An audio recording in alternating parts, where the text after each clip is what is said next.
करते हैं तो समझना ये पेगा भी सरकार है कि तो सरकार यह है कि जेड़े कर्म कांडा तो गुरु पातशाह महाराज ने सारे संसार को किस कले सिखा वास्ते नहीं, गुरु पातशाह ने हरेक धर्म के संस्कार जेड़े कर्म कांड सन उन्होंने उत्ते गुरु पातशाह महाराज ने जिथे समझाना किया लोगों को कर्म कांडा तो हटाया, वो सारे वास्ते सिखा वास्ते भी, हिंदुआ ने, मुसलमान, यहूदी, जेड़े मर्जी धर्म। जी गल आप जनेऊ वाली गल सुनी, गुरु पातशाह महाराज ने पंडित का विरोध नहीं किया, जनेऊ उदों भी पाते से आज भी पै रहे, ना उदों रुकिया ना रुकिया, पर गुरु पातशाह ने लोकाई को समझाया देखो वितकरा हो रहा है। आप कल कहने की परसों सुनिया गुरु पातशाह ने क्या भी जे जनेऊ धर्म नहीं बनाता है तो औरत को भी पाना चाहिए, औरत के नाल उदों भी वितकरा से आज भी इस मतलब धर्म से वितकरा हो रहा है कि औरत को नहीं पाते, क्यों नहीं पाया जाता। बाबे नानक के धर्म की बजाय करनी पे कि अमृत छकाना है, औरत को भी छकाया जाता है, मर्द को भी छकाया जाता है। तो उथे फिर जो जनेऊ की बंद है भी इनू पाए नहीं जाते, शूद्रों को पाते भी। बाबे नानक का घर सारे बराबर एक खतरी ब्राह्मण छूत वै छूते चो, इससे नहीं बाबे नानक के धर्म की बड़ाई है, बाबे नानक की पानी की बड़ाई है और ये सारे धर्मों वास्ते है, ये नहीं गल सिखा ने करनी। कर्म कांडा ने गुरु पातशाह महाराज ने पंडित जी को जी गल कही, पंडित जी सच का जनेऊ पा भी आप जो पढ़ते हैं दया कपाल संतोख सूर चत करनी सतवाटे जनेऊ जी का है कपांडे घट ना लुटा ना मन लगे ना जला न जाए तानसो मानस नाम का जोगल चलना पाए। इसे करके गुरु पातशाह ने कहा, उदों भी गल सी आज भी पानी की पढ़ते हैं, तो चाहे आज हिंदू भरा पढ़े जो देखे भी ये गुरु पातशाह हमारे वितकरे की गल करते तो उन्होंने भी समझनी है, कदे सरदारा वास्ते नहीं, क्योंकि गुरु ग्रंथ साहिब जी सारे ने समझे नहीं। तो कर्म कांड गुरु पातशाह ने नहीं किया, विरोध नहीं किया, गुरु पातशाह ने कहा वितकरा नहीं होना चाहिए, बराबरता होनी चाहिए है, एको गल सारे वास्ते होनी चाहिए, गरीब लिए भी वही अमीर लिए भी वही। तो ये चीज़ा गुरु पातशाह ने समाज चो कढ़िया और इसे लड़ी में होकर अज ज्ञानी जी ने होर तोड़ना है। इसे करके गुरु नानक साहब पातशाह महाराज संसार भ्रमण लिख रहे, इसे लिए गुरु पातशाह महाराज का जो असं गल कर रहे हैं लोग धड़ाधड़ गुरु पातशाह नाल जुड़ना शुरू हुए, गुरु पातशाह महाराज के सच के रस्ते के उत्ते चले। आप इतिहास पढ़ते हैं गुरु पातशाह ने 3 करोड़ लोगों को दीक्षा दी, तो 3 करोड़ लोग कितने गए, समा पा के फिर तब्दीली फिर वही काम करना फसा लिया गया, क्योंकि मुद्दा ढिड के उत्ते जाके जो खड़ता तो इंसान बड़े गलत काम करता, उदों भी यही कुछ सी बस पेट की पूजा लिए कर्म करना फसाया जाता। तो गुरु पातशाह महाराज ने इन्होंने कर्म करना चो कढ़िया।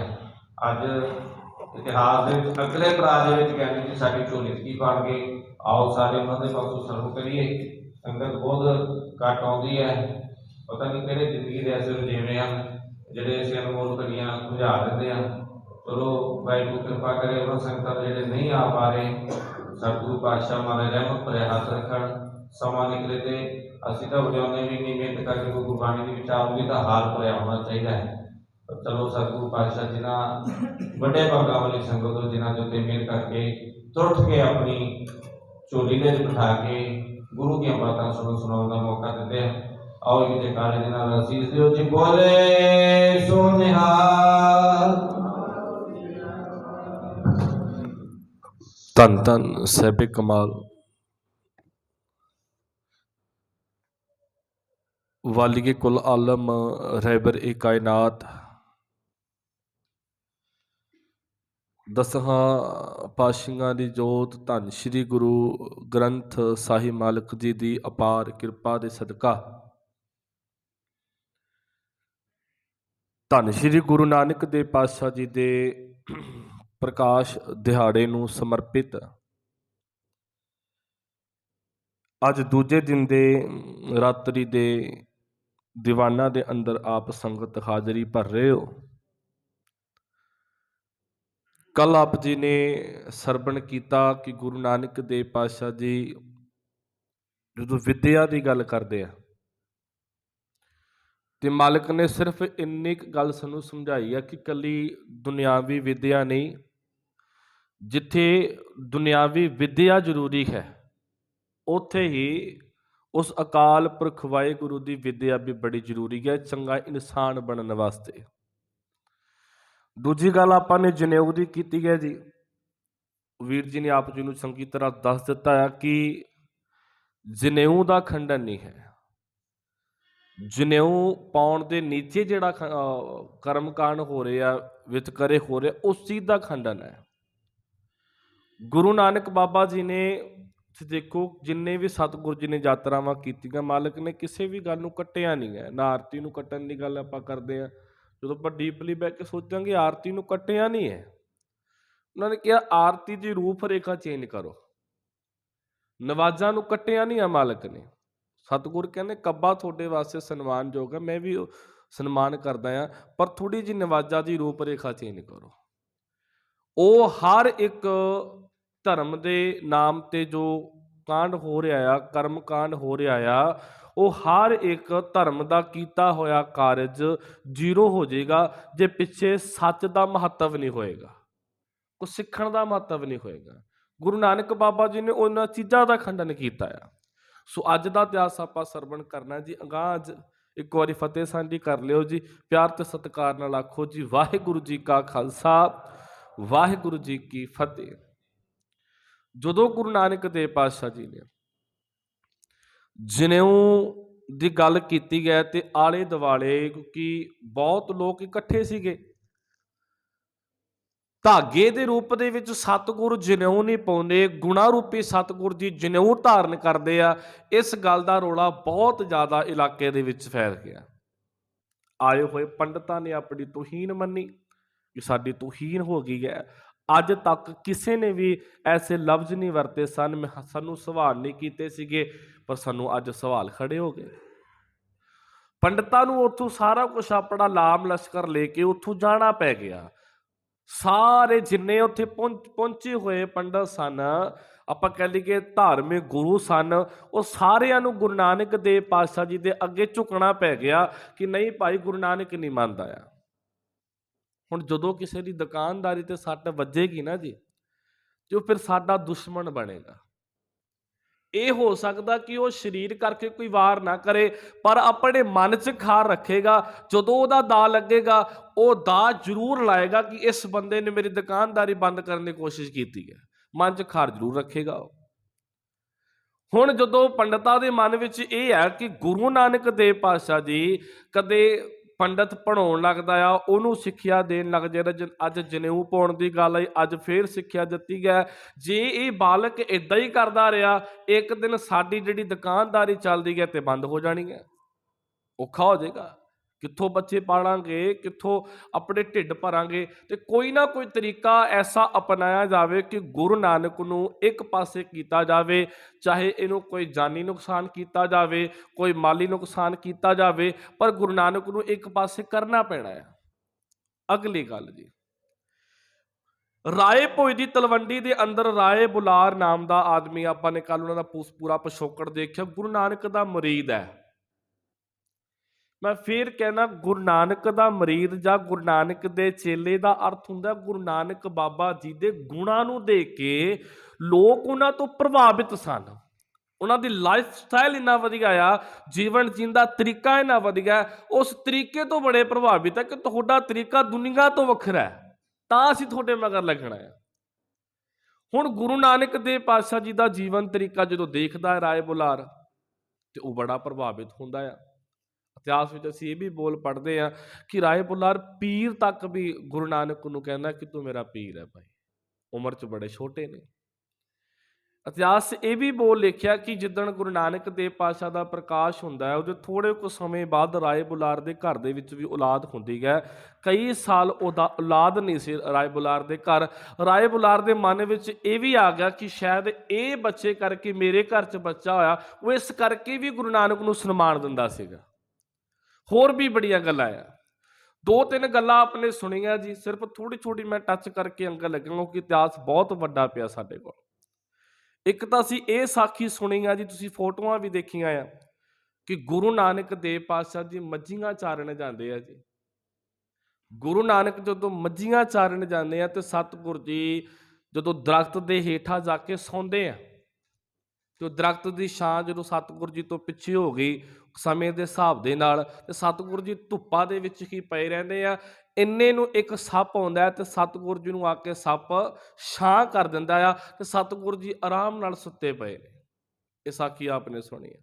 ਦੂਜੀ ਸਾਖੀ ਆਪਨੇ ਇਹ ਵੀ ਸੁਣੀ ਹੈ ਕਿ ਗੁਰੂ ਨਾਨਕ ਬਾਬਾ ਜੀ ਇੱਕ ਦਿਨ ਮੱਝੀਆਂ ਚਾਰਨ ਗਏ, ਸੁੱਤੇ ਪਏ, ਸਾਰੇ ਦਰਖਤਾਂ ਦੀ ਛਾਂ ਸਮੇਂ ਦੇ ਹਿਸਾਬ ਨਾਲ ਇੱਕ ਪਾਸੇ ਹੋ ਗਈ, ਪਰ ਜਿਸ ਦਰਖਤ ਦੇ ਹੇਠਾਂ ਗੁਰੂ ਨਾਨਕ ਸੁੱਤਾ ਆ ਉੱਥੇ ਦਰਖਤ ਦੀ ਛਾਂ ਉਦਾਂ ਹੀ ਮੌਜੂਦ ਖੜੀ ਹੈ, ਉਹ ਨਹੀਂ ਹਿੱਲੀ।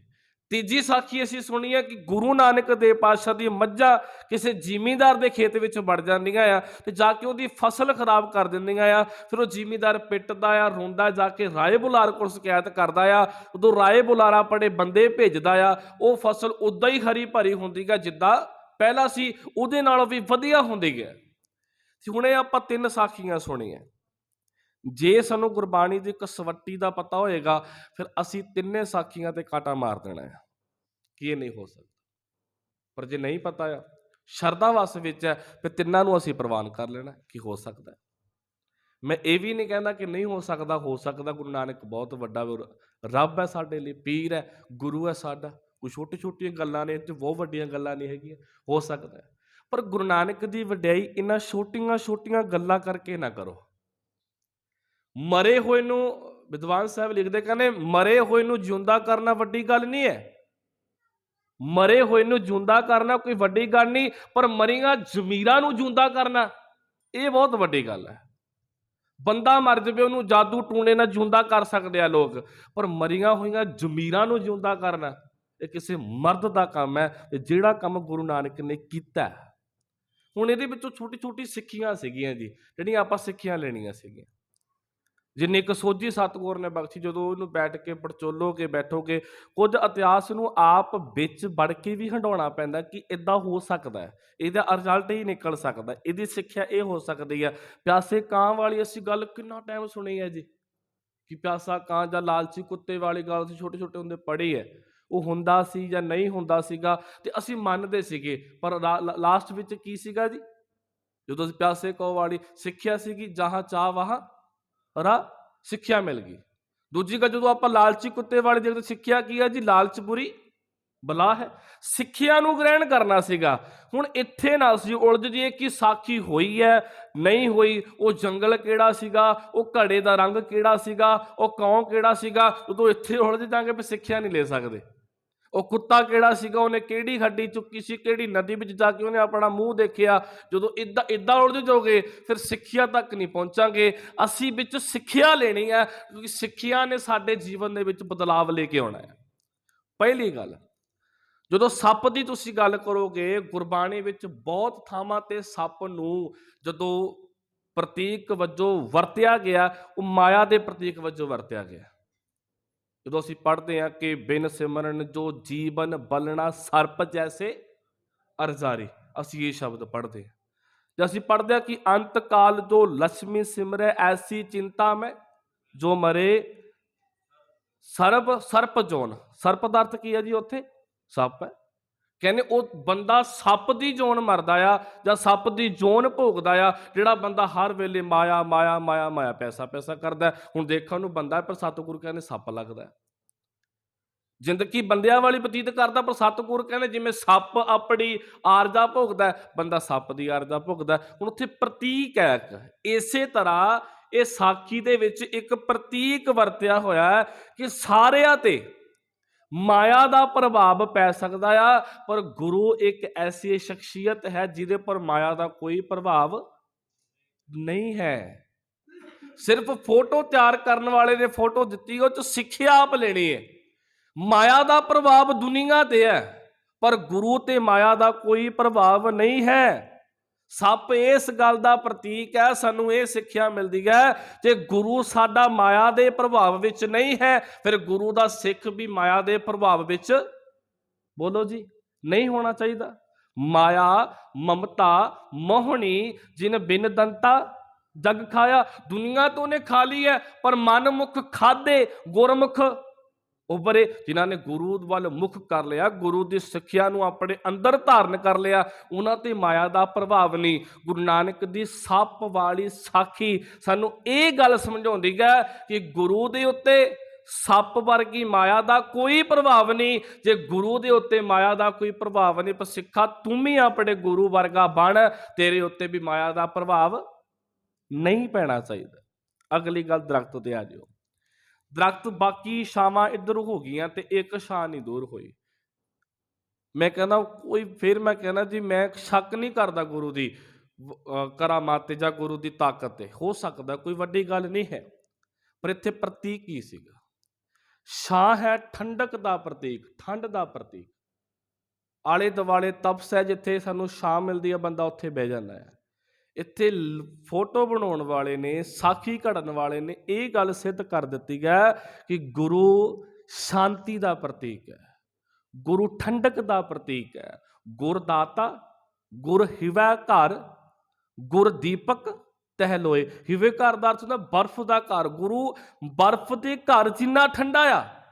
ਹੁਣ ਜਦੋਂ ਗੁਰੂ ਐਸੇ ਠੰਡੇ ਗੁਰੂ ਕੋਲ ਬੈਠਾਂਗੇ, ਜਿਹੜੀ ਸਾਡੇ ਅੰਦਰ ਤਪਸ ਲੱਗੀ ਹੈ ਵਿਕਾਰਾਂ ਦੀ, ਉਹ ਤਪਸ ਗੁਰੂ ਦੇ ਕੋਲ ਆ ਕੇ ਠੰਡੀ ਹੋ ਜਾਏਗੀ। ਚੰਦਨ ਚੰਦਨਾ ਸਰਦ ਰੁੱਤ, ਮੂਲ ਨਾ ਮਿਟਹੀ ਘਾਮ, ਸੀਤਲ ਥੀਵੇ ਨਾਨਕਾ ਜਪੰਦੜੋ ਹਰ ਨਾਮ। ਗੁਰੂ ਦਾ ਨਾਮ, ਗੁਰੂ ਦੀ ਸਿੱਖਿਆ, ਗੁਰੂ ਦਾ ਉਪਦੇਸ਼, ਗੁਰੂ ਠੰਡਾ ਆ। ਗੁਰੂ ਵਿਕਾਰਾਂ ਦੇ ਵੱਲੋਂ ਸਾਨੂੰ ਸ਼ਾਂਤੀ ਦਿਵਾਉਂਦਾ, ਠੰਡਕ ਦਿਵਾਉਂਦਾ ਆ। ਤੇ ਐਸੇ ਗੁਰੂ ਕੋਲ ਬੈਠ ਕੇ ਸਿੱਖਾ ਤੂੰ ਵੀ ਠੰਡਕ ਲੈਣੀ ਹੈ। ਦਰਖਤ ਇਸ ਗੱਲ ਦਾ ਵੀ ਪ੍ਰਤੀਕਤਾ, ਠੰਡ ਦਾ। ਅਗਲੀ ਗੱਲ, ਦਰਖਤ ਦੀ ਛਾਂ ਦਾ ਖੜ ਜਾਣਾ ਇਸ ਗੱਲ ਦਾ ਵੀ ਪ੍ਰਤੀਕ ਹੈ ਕਿ ਗੁਰੂ ਪਾਤਸ਼ਾਹ ਦੇ ਉੱਤੇ ਨਿੰਦਿਆ, ਚੁਗਲੀ, ਖੁਸ਼ੀ, ਗਮੀ, ਘਾਟਾ, ਵਾਧਾ, ਹਾਸੇ, ਗਮੀਆਂ, ਇਹਨਾਂ ਦਾ ਕੋਈ ਪ੍ਰਭਾਵ ਨਹੀਂ ਪੈਂਦਾ। ਸਮੇਂ ਦੇ ਹਿਸਾਬ ਨਾਲ ਸਭ ਕੁਝ ਬਦਲ ਜਾਂਦਾ ਆ। ਦੁਨੀਆ ਦੇ ਉੱਤੇ ਅੱਜ ਖੁਸ਼ੀ ਹੈ, ਸਵੇਰੇ ਗਮੀ ਹੈ, ਅੱਜ ਖੁਸ਼ ਹੈ, ਸਵੇਰੇ ਰੋਂਦਾ ਆ, ਕਦੇ ਘੱਟ ਹੈ, ਕਦੇ ਵਾਧਾ ਆ। ਪਰ ਗੁਰੂ ਉੱਪਰ ਇਹਨਾਂ ਚੀਜ਼ਾਂ ਦਾ ਪ੍ਰਭਾਵ ਵੀ ਨਹੀਂ ਹੈ। ਗੁਰੂ ਇੱਕ ਜਗ੍ਹਾ ਦੇ ਉੱਤੇ ਅਡੋਲ ਹੈ ਤੇ ਗੁਰੂ ਦਾ ਜੀਵਨ ਕਦੇ ਵੀ ਉੱਪਰ ਥੱਲੇ ਕਹਿ ਲਓ ਜਾਂ ਉਤਾਰ ਚੜਾ ਕਹਿ ਲਓ ਜਾਂ ਚੜ੍ਹਦੀ ਕਲਾ ਜਾਂ ਢਹਿੰਦੀ ਕਲਾ ਕਹਿ ਲਓ, ਇਹ ਗੁਰੂ ਦੇ ਜੀਵਨ ਵਿੱਚ ਕਦੇ ਵੀ ਨਹੀਂ ਹੁੰਦੀ ਹੈ। ਤੀਜੀ ਗੱਲ ਕੀ ਲੈਣੀ ਆ ਆਪਾਂ ਦਰਖਤ ਦੀ ਛਾਂ ਤੋਂ? ਤੀਜੀ ਗੱਲ, ਜਿੰਨੇ ਕਿ ਸਤਿਗੁਰ ਨੇ ਸਮੱਤ ਬਖਸ਼ੀ, ਜਿੰਨੇ ਕੱਢੀ ਜਾਓਗੇ ਜੀ। ਤੀਜੀ ਗੱਲ ਇਸ ਗੱਲ ਦਾ ਦਰਖਤ ਪ੍ਰਤੀਕ ਹੈ ਜੀ। ਗੁਰੂ ਮਾਲਕ ਜਾਂ ਸਾਖੀ ਘੜਨ ਵਾਲਾ ਸਾਨੂੰ ਇਹ ਵੀ ਸਮਝਾਉਣਾ ਚਾਹੁੰਦਾ ਹੋ ਸਕਦਾ ਆ ਕਿ ਭਾਈ ਜੇ ਛਾਂ ਤਾਂ ਬਣੇਗੀ ਜੇ ਦਰਖਤ ਹੋਣਗੇ, ਜੇ ਦਰਖਤ ਨਹੀਂ ਹੋਣਗੇ ਤੇ ਛਾਂ, ਬੋਲੋ ਜੀ, ਨਹੀਂ ਹੋਏਗੀ। ਸ਼ਾਇਦ ਸਾਖੀ ਘੜਨ ਵਾਲਾ, ਫੋਟੋ ਬਣਾਉਣ ਵਾਲਾ ਉਹ ਇਹ ਵੀ ਸਾਨੂੰ ਸਮਝਾਉਂਦਾ ਹੋਵੇ ਕਿ ਭਾਈ ਗੁਰੂ ਮਾਲਕ ਜੀ ਕਹਿੰਦੇ ਹੋ ਕੁਦਰਤ ਨੂੰ ਪਿਆਰ ਕਰੋ, ਬਲਿਹਾਰੀ ਕੁਦਰਤ ਵਸਿਆ। ਮਾਲਕ ਜੀ ਕਹਿੰਦੇ ਕੁਦਰਤ ਨੂੰ ਪਿਆਰ ਕਰੋ। ਜਦੋਂ ਕੁਦਰਤ ਨੂੰ ਪਿਆਰ ਕਰੋਗੇ ਤੁਸੀਂ ਦਰਖਤ ਨਹੀਂ ਵੱਢੋਗੇ, ਦਰਖਤ ਨਹੀਂ ਵੱਢੋਗੇ, ਇਸੇ ਤਰ੍ਹਾਂ ਛਾਂ ਰਹੇਗੀ। ਉਦੋਂ ਛਾਂ ਰਹੇਗੀ, ਬਨਸਪਤੀ ਰਹੇਗੀ, ਉਦੋਂ ਤੁਸੀਂ ਬਿਮਾਰੀਆਂ ਤੋਂ ਬਚੇ ਰਹੋਗੇ। ਅੱਜ ਦਰਖਤ ਵੱਢੇ ਜਾ ਰਹੇ ਆ, ਕੱਟੇ ਜਾ ਰਹੇ ਆ, ਤੁਹਾਡੇ ਸਾਹਮਣੇ ਜੋ ਬਿਮਾਰੀਆਂ ਨਾਲ ਅਸੀਂ ਸਾਹਮਣੇ ਸਾਡੇ ਚੁਣੌਤੀਆਂ ਆ ਰਹੀਆਂ, ਅਸੀਂ ਉਹਨੂੰ ਫੇਸ ਕਰ ਰਹੇ ਹਾਂ। ਇੱਕ ਸਾਖੀ ਦੇ ਵਿੱਚੋਂ ਇੱਕ ਫੋਟੋ 'ਚ ਕਿੰਨੀਆਂ ਗੱਲਾਂ ਨਿਕਲ ਗਈਆਂ ਜੀ ਜੇ ਕੱਢਣੀਆਂ ਹੋਵੇ। ਤੀਜੀ ਗੱਲ, ਮੱਝਾਂ ਦਾ ਖੇਤਾਂ 'ਚ ਵੜ ਜਾਣਾ। ਹੁਣ ਇਹ ਜਿਹੜੇ ਤਿੰਨੇ ਸਾਖੀਆਂ ਨਾ ਜੀ, ਤੁਸੀਂ ਇਹਦੇ ਵਿੱਚ ਮਾਫ ਕਰੋ ਮੈਂ ਸ਼ਬਦ ਵਰਤਣ ਲੱਗਾ ਆ, ਇਹਦੇ ਵਿੱਚ ਗੁਰੂ ਨਾਨਕ ਦੇਵ ਪਾਤਸ਼ਾਹ ਜੀ ਨੂੰ ਤੁਸੀਂ ਲਾਪਰਵਾਹ ਦਿਖਾ ਰਹੇ ਹੋ। ਇੱਕ ਸ਼ਬਦ ਆ ਜੀ ਬੇਪਰਵਾਹ, ਇੱਕ ਸ਼ਬਦ ਆ ਲਾਪਰਵਾਹ। ਇੰਨੀਆਂ ਮੱਝਾਂ ਦਾ ਬੱਗ ਲੈ ਕੇ ਬੰਦਾ ਤੁਰਿਆ ਹੋਵੇ ਤੇ ਉਹਨੂੰ ਫਿਕਰ ਨਹੀਂ ਪੈਂਦਾ ਕਿ ਮੇਰੀ ਮੱਝ ਕਿਸੇ ਦੇ ਖੇਤ 'ਚ ਨਾ ਵੜ ਜਾਵੇ, ਮੇਰੀ ਮੱਝ ਨੂੰ ਕੋਈ ਆਪਣੇ ਨਾਲ ਰੱਸਾ ਪਕੜ ਕੇ ਨਾ ਲੈ ਜਾਵੇ। ਤੇ ਗੁਰੂ ਨਾਨਕ ਨੇ ਮੱਝਾਂ ਛੱਡਤੀਆਂ ਤੇ ਗੁਰੂ ਨਾਨਕ ਸੌਂ ਗਿਆ। ਇਹ ਲਾਪਰਵਾਹ ਦਿਖਾਤੀ ਨਾ ਜੀ ਅਸੀਂ ਕਿ ਬਾਬਾ ਲਾਪਰਵਾਹ ਥੋੜੀ ਹੋ ਸਕਦਾ ਆ ਕਿ ਹਾਂ ਵੀ ਜਦੋਂ ਵੀ ਗੁਰੂ ਨਾਨਕ ਦੇਵ ਪਾਤਸ਼ਾਹ ਮੱਝਾਂ ਲੈ ਕੇ ਨਿਕਲੇ ਤੇ ਜਾ ਕੇ ਆਪਣਾ ਸੌਂ ਕੇ ਮੱਝਾਂ ਚਰੀਆਂ ਜਾਂਦੀਆਂ ਤੇ ਕੋਈ ਫਿਕਰ ਨਹੀਂ। ਅਸੀਂ ਵੀ ਮੱਝਾਂ ਚਾਰੀਆਂ, ਸਾਨੂੰ ਪਤਾ ਨਿਗਾਹ ਹਰ ਇੱਕ ਕੱਲੀ ਕੱਲੀ ਮੱਝ ਤੇ ਰੱਖਣੀ ਪੈਂਦੀ ਹੈ। ਕਿਉਂ? ਕਿਉਂਕਿ ਟਾਈਮ ਹੋ ਜਾਂਦਾ ਚੌਣ ਦਾ ਮੱਝਾਂ ਨੂੰ, ਤੇ ਫਿਕਰ ਇਹ ਵੀ ਹੁੰਦਾ ਕਿਤੇ ਜਿਹੜਾ ਬੱਚਾ ਮੱਝ ਦਾ ਕਿਤੇ ਉਹ ਚੁੰਘ ਨਾ ਲਵੇ, ਕਿਉਂਕਿ ਰੱਸਾ ਹੁਣ ਮੱਝ ਦਾ ਵੀ ਖੁੱਲਾ ਤੇ ਉਹਦੇ ਬੱਚੇ ਦਾ ਵੀ ਖੁੱਲਾ ਆ। ਇਹ ਵੀ ਫਿਕਰ ਹੁੰਦਾ ਸੀਗਾ। ਨਿਗਾਹ ਰੱਖਣੀ ਪੈਂਦੀ ਹੈ ਨਾ ਕਿ ਭਾਈ ਹੁਣ ਜਾ ਕੇ ਕਿਤੇ ਮੱਝ ਨੂੰ ਕੋਈ ਉਹਦਾ ਬੱਚਾ ਚੁੰਘ ਨਾ ਲਵੇ, ਨਿਗਾਹ ਰੱਖਣੀ ਪੈਂਦੀ ਹੈ। ਜਿੰਨੀ ਕੁ ਸਾਡੀ ਹੱਦ ਹੈ, ਸਾਡੀ ਹੱਦ ਤੋਂ ਬਾਹਰ ਕਿਤੇ ਮੱਝ ਚਲੇ ਗਈ ਤੇ ਲੜਾਈ ਦਾ ਘਰ ਖੜਾ ਹੋ ਜਾਣਾ ਹੈ। ਪੂਰਾ ਉੱਥੇ ਐਕਟਿਵ ਰਹਿਣਾ ਪੈਂਦਾ ਆ। ਜਦੋਂ ਮੱਝਾਂ ਨੂੰ ਚਾਰਨ ਵੀ ਜਾਂਦੇ ਸੀਗੇ, ਪਰ ਇੱਥੇ ਬਾਬੇ ਨਾਨਕ ਨੂੰ ਅਸੀਂ ਲਾਪਰਵਾਹ ਦਿਖਾ ਕੇ ਗੁਰੂ ਨਾਨਕ ਸਵਾਤਾ, ਇਹ ਸੌਂ ਗਿਆ ਬਸ ਠੀਕ ਹੈ, ਮੱਝਾਂ ਚੱਲ ਰਹੀ। ਤੀਜੀ ਗੱਲ, ਗੁਰਬਾਣੀ ਨੇ ਇਹ ਸਰੀਰ ਨੂੰ ਖੇਤ ਕਿਹਾ ਜੀ। ਖੇਤ ਸਰੀਰ ਜੋ ਬੀਜੀ ਗਏ ਸੁਵੰਤ ਖਲੋਆ, ਸਰੀਰ ਨੂੰ ਖੇਤ ਕਿਹਾ। ਮਾਲਕ ਜੀ ਕਹਿੰਦੇ ਜੇ ਇਹਦੇ ਵਿੱਚ ਸਾਖੀ ਵਾਲਾ ਕਹਿ ਰਿਹਾ, ਜੇ ਇਹਦੇ ਵਿੱਚ ਗੁਰੂ ਨਾਨਕ ਮਾਲਕ ਜੀ ਦੇ ਸ਼ਬਦ ਰੂਪੀ ਮੱਝੀਆਂ ਆ ਕੇ ਚਰ ਜਾਣ, ਵਿਕਾਰਾ ਰੂਪੀ ਫਸਲ ਨੂੰ ਉਹ ਨਾਲ ਆਪਣੇ ਪੱਟ ਕੇ ਲੈ ਜਾਵੇ, ਬਰਬਾਦ ਕਰ ਦੇਵੇ ਵਿਕਾਰਾ ਰੂਪੀ ਫਸਲ ਨੂੰ, ਜਿਹੜੀ ਫਸਲ ਪਿੱਛੇ ਬਚੇਗੀ ਉਹ ਕਿਹੜੀ ਫਸਲ ਹੋਏਗੀ ਜੀ? ਫਿਰ ਗੁਣਾ ਵਾਲੀ। ਤੇ ਗੁਣਾ ਵਾਲੀ ਫਸਲ ਕਿਹੜੀ ਹੁੰਦੀ ਹੈ ਜੀ? ਹਰੀ ਭਰੀ। ਸਮਝ ਗੱਲ ਜੀ ਮੇਰੀ? ਅਵਗੁਣਾ ਵਾਲੀ, ਮਾੜੇ ਗੁਣਾ ਵਾਲੀ ਫਸਲ ਗੁਰੂ ਨਾਨਕ ਮਾਲਕ ਜੀ ਦੀਆਂ ਸ਼ਬਦ ਰੂਪੀ ਮੱਝੀਆਂ ਚਰ ਜਾਣ, ਜਿਹੜੀ ਪਿੱਛੇ ਫਸਲ ਬਚ ਗਈ ਉਹ ਸਾਰੇ ਗੁਣਾ ਦੀ ਹੈ। ਤੇ ਗੁਣਾ ਵਾਲੀ ਫਸਲ ਹਮੇਸ਼ਾ ਹਰੀ ਭਰੀ ਹੁੰਦੀ ਹੈ, ਤੇ ਹਰੀ ਭਰੀ ਫਸਲ ਹਰ ਇੱਕ ਬੰਦੇ ਨੂੰ ਦੁਨਿਆਵੀ ਤੌਰ ਤੇ ਵੀ ਚੰਗੀ ਲੱਗਦੀ ਹੈ, ਤੇ ਗੁਣਾ ਵਾਲਾ ਜੀਵਨ ਵੀ ਹਰ ਬੰਦੇ ਨੂੰ ਚੰਗਾ ਲੱਗਦਾ ਹੈ।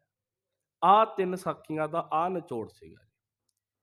ਪਰ ਅਸੀਂ, ਮੈਂ ਫੇਰ ਕਹਿ ਦੇਵਾਂ ਜੀ, ਗੁਰੂ ਨਾਨਕ ਮਾਲਕ ਜੀ ਦੀ ਵਡਿਆਈ ਨਿੱਕੀ ਨਿੱਕੀਆਂ ਛੋਟੀ ਛੋਟੀਆਂ ਸਾਖੀਆਂ 'ਚ ਨਾ ਕਰੋ ਜੀ। ਆਪ ਨਾਰਾਇਣ ਕਲਾ ਧਾਰ ਗਿਆ, ਤੇ ਉਹਦੇ ਵਾਸਤੇ ਤਾਂ ਖੇਡਾਂ ਜੀਆਂ, ਇਹ ਉਹਦੇ ਵਾਸਤੇ ਖੇਡਾਂ ਆ। ਵੱਡੀਆਂ ਗੱਲਾਂ ਗੁਰੂ ਨਾਨਕ ਦੀਆਂ ਦੇਖੋ ਜਿਹੜੀਆਂ ਦੇਖਣ ਵਾਲੀਆਂ ਨੇ। ਹੁਣ ਅੱਗੇ ਆਪਾਂ ਦੇਖਦੇ ਹਾਂ ਗੁਰੂ ਨਾਨਕ ਦੇਵ ਪਾਤਸ਼ਾਹ ਜੀ। ਹੁਣ ਘਰ ਦਾ ਕਾਰਜ, ਇੱਕ ਹੋਰ ਗੱਲ ਨੋਟ ਕਰ ਲਿਓ ਜੀ। ਸਮਾਂ ਆਪਾਂ 7 ਦਿਨਾਂ ਵਿੱਚ ਪੂਰਾ 70 ਸਾਲ ਦਾ ਜੀਵਨ ਬਤੀਤ ਕਰ ਦੇਣਾ ਹੈ। 70 ਸਾਲ ਬਾਪੂ ਜੀ ਹੈ ਜੀ, ਮਤਲਬ ਕਿ ਇੱਕ 40-45 ਮਿੰਟ 'ਚ ਆਪਾਂ ਕਿੰਨੇ ਸਾਲ ਕੱਢ ਗਏ ਜੀ? 10 ਸਾਲ ਕੱਢ ਗਏ। ਇੰਨੇ ਲੱਗ ਚਲੋ ਨਾ, ਜੇ ਇੱਕ ਹਫ਼ਤਾ ਕੱਥਾ ਕੀਤੀ 70 ਸਾਲ, ਤੇ ਇੱਕ 40 ਮਿੰਟ 'ਚ ਆਪਾਂ ਕਿੰਨੇ ਸਾਲ ਕੱਢ ਲਏ ਜੀ?